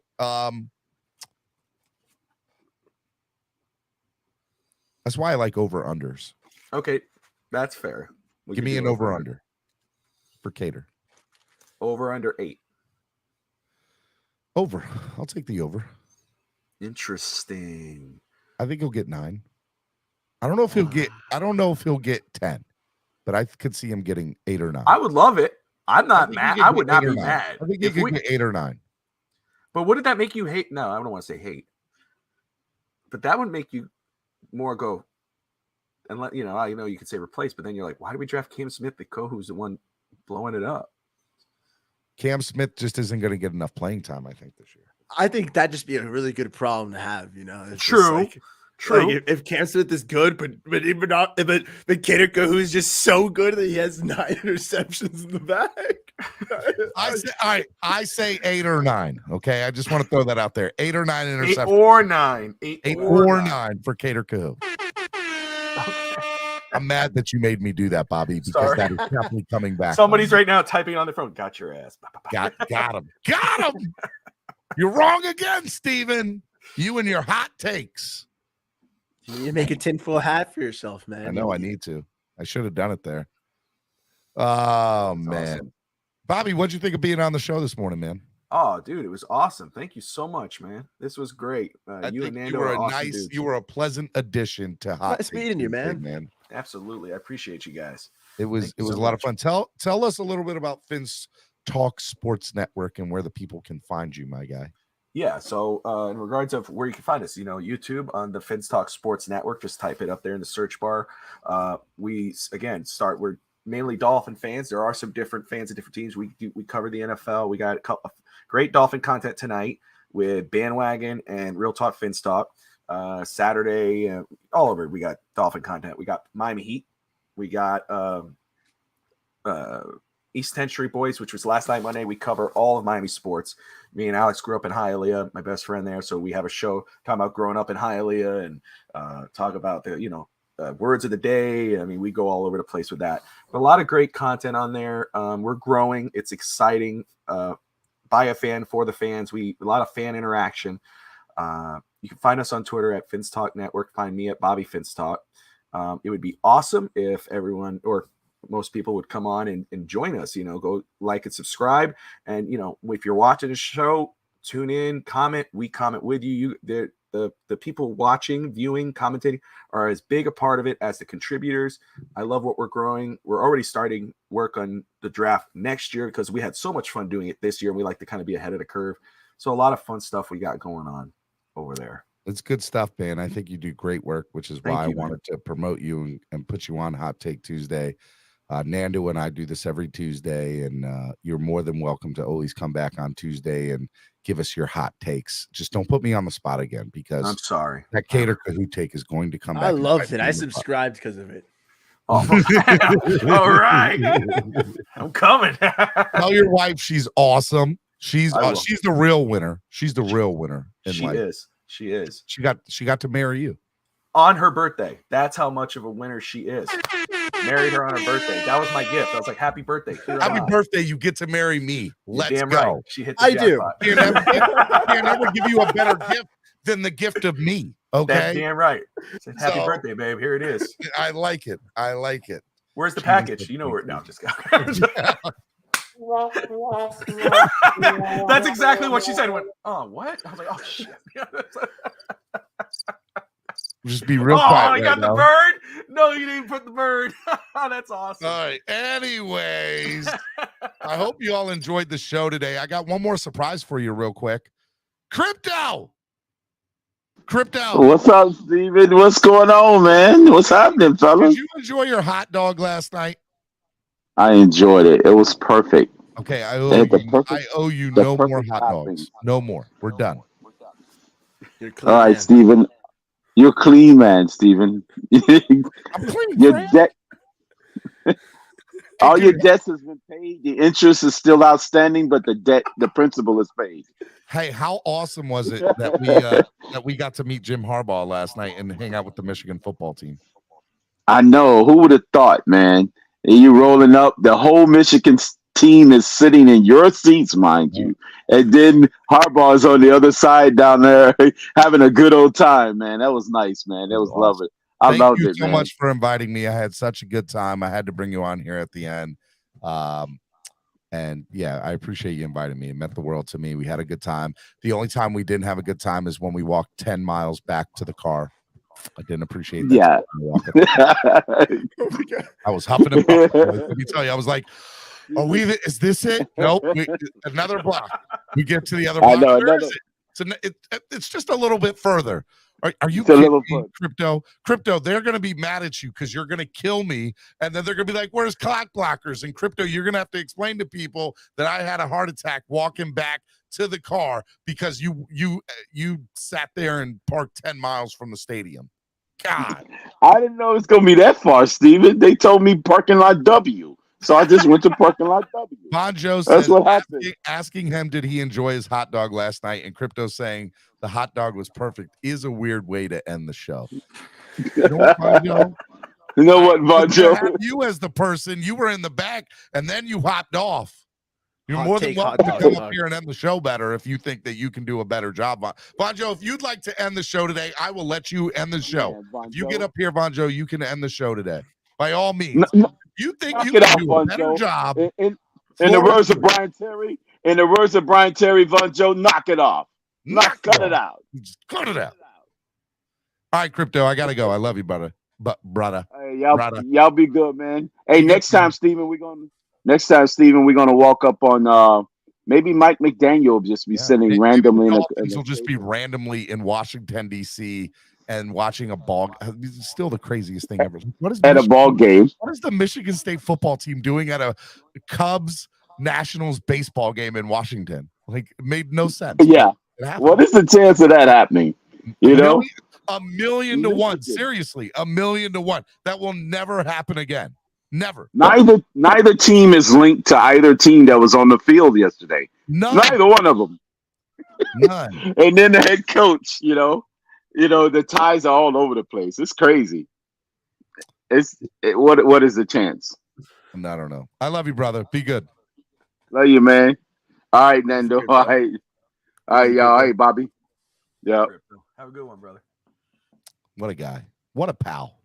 Bonjo says, nope, you hot dog boys got a Stephen D and Crypto. Hot dog boys. I like it. Hot dog boys. Get some t-shirts done. Nando, final thought of the day. Tell the people where they can find you. Final thought of the day, hey, you can find me at Nando Talk. Always a pleasure. We're up to 888 subscribers. We're almost there. 112 there. 112 away. But it's been going pretty good. My semester just ended, so I got a little week off, and then summer semester starts May 8th, so we'll be good there, man. But I'm doing fine. I'm happy to talk Dolphins with you guys. Steven, it was a pleasure. Bobby, like I said, it was awesome meeting you, man. Had a fun time on Hot Take Tuesday. Definitely would love to have you on again. And yeah, man, I think the Dolphins draft is going to be doing fine. I trust the vision of the team, and I trust the future. I trust the future moves, man. I think it's going to be a great time and a great show. Tomorrow is Wildin' Out Wednesday. It is your show for the fans. And, I don't have any control of tomorrow. It's not a controlled panel show. It's an uncontrolled panel show. So it's going to be fun. Make sure you guys all hop on tomorrow for Wildin' Out Wednesday. It's where we get a little crazy. And, it's one of the fans' favorite days of the week. So tomorrow, Wildin' Out Wednesday. Thursday, I am hoping to have Locked On Heat coming on to the show to discuss the Heat, which will be a good time. As a matter of fact, let me just see. Wes Goldberg from Locked On Heat supposed to be on Thursday, along with Cameron 954. So that'll be good times. And Friday will be Jason Sarney, Spread Kindness Friday. We got a lot of stuff going on, man. It's always great here at Clockblockers. Want to thank Bobby Fins Talk and the Fins Talk Sports Network for hanging out with us today. Nando Talk, as he does each and every Tuesday on the best morning show right here on the Miami Sports Music Podcast Network. Clockblockers. We'll see you all tomorrow. Guys, stay on. We'll talk afterwards. Peace. Hit 'em with the people's elbows, stick together like it's Velcro. You think you could stop us? Hell no, all day I dream about sports. I think I need some shadows, custom with some Dolphins colors, just to let them know we here. Yeah, I know the whole city riding. A little early, it's a bit surprising.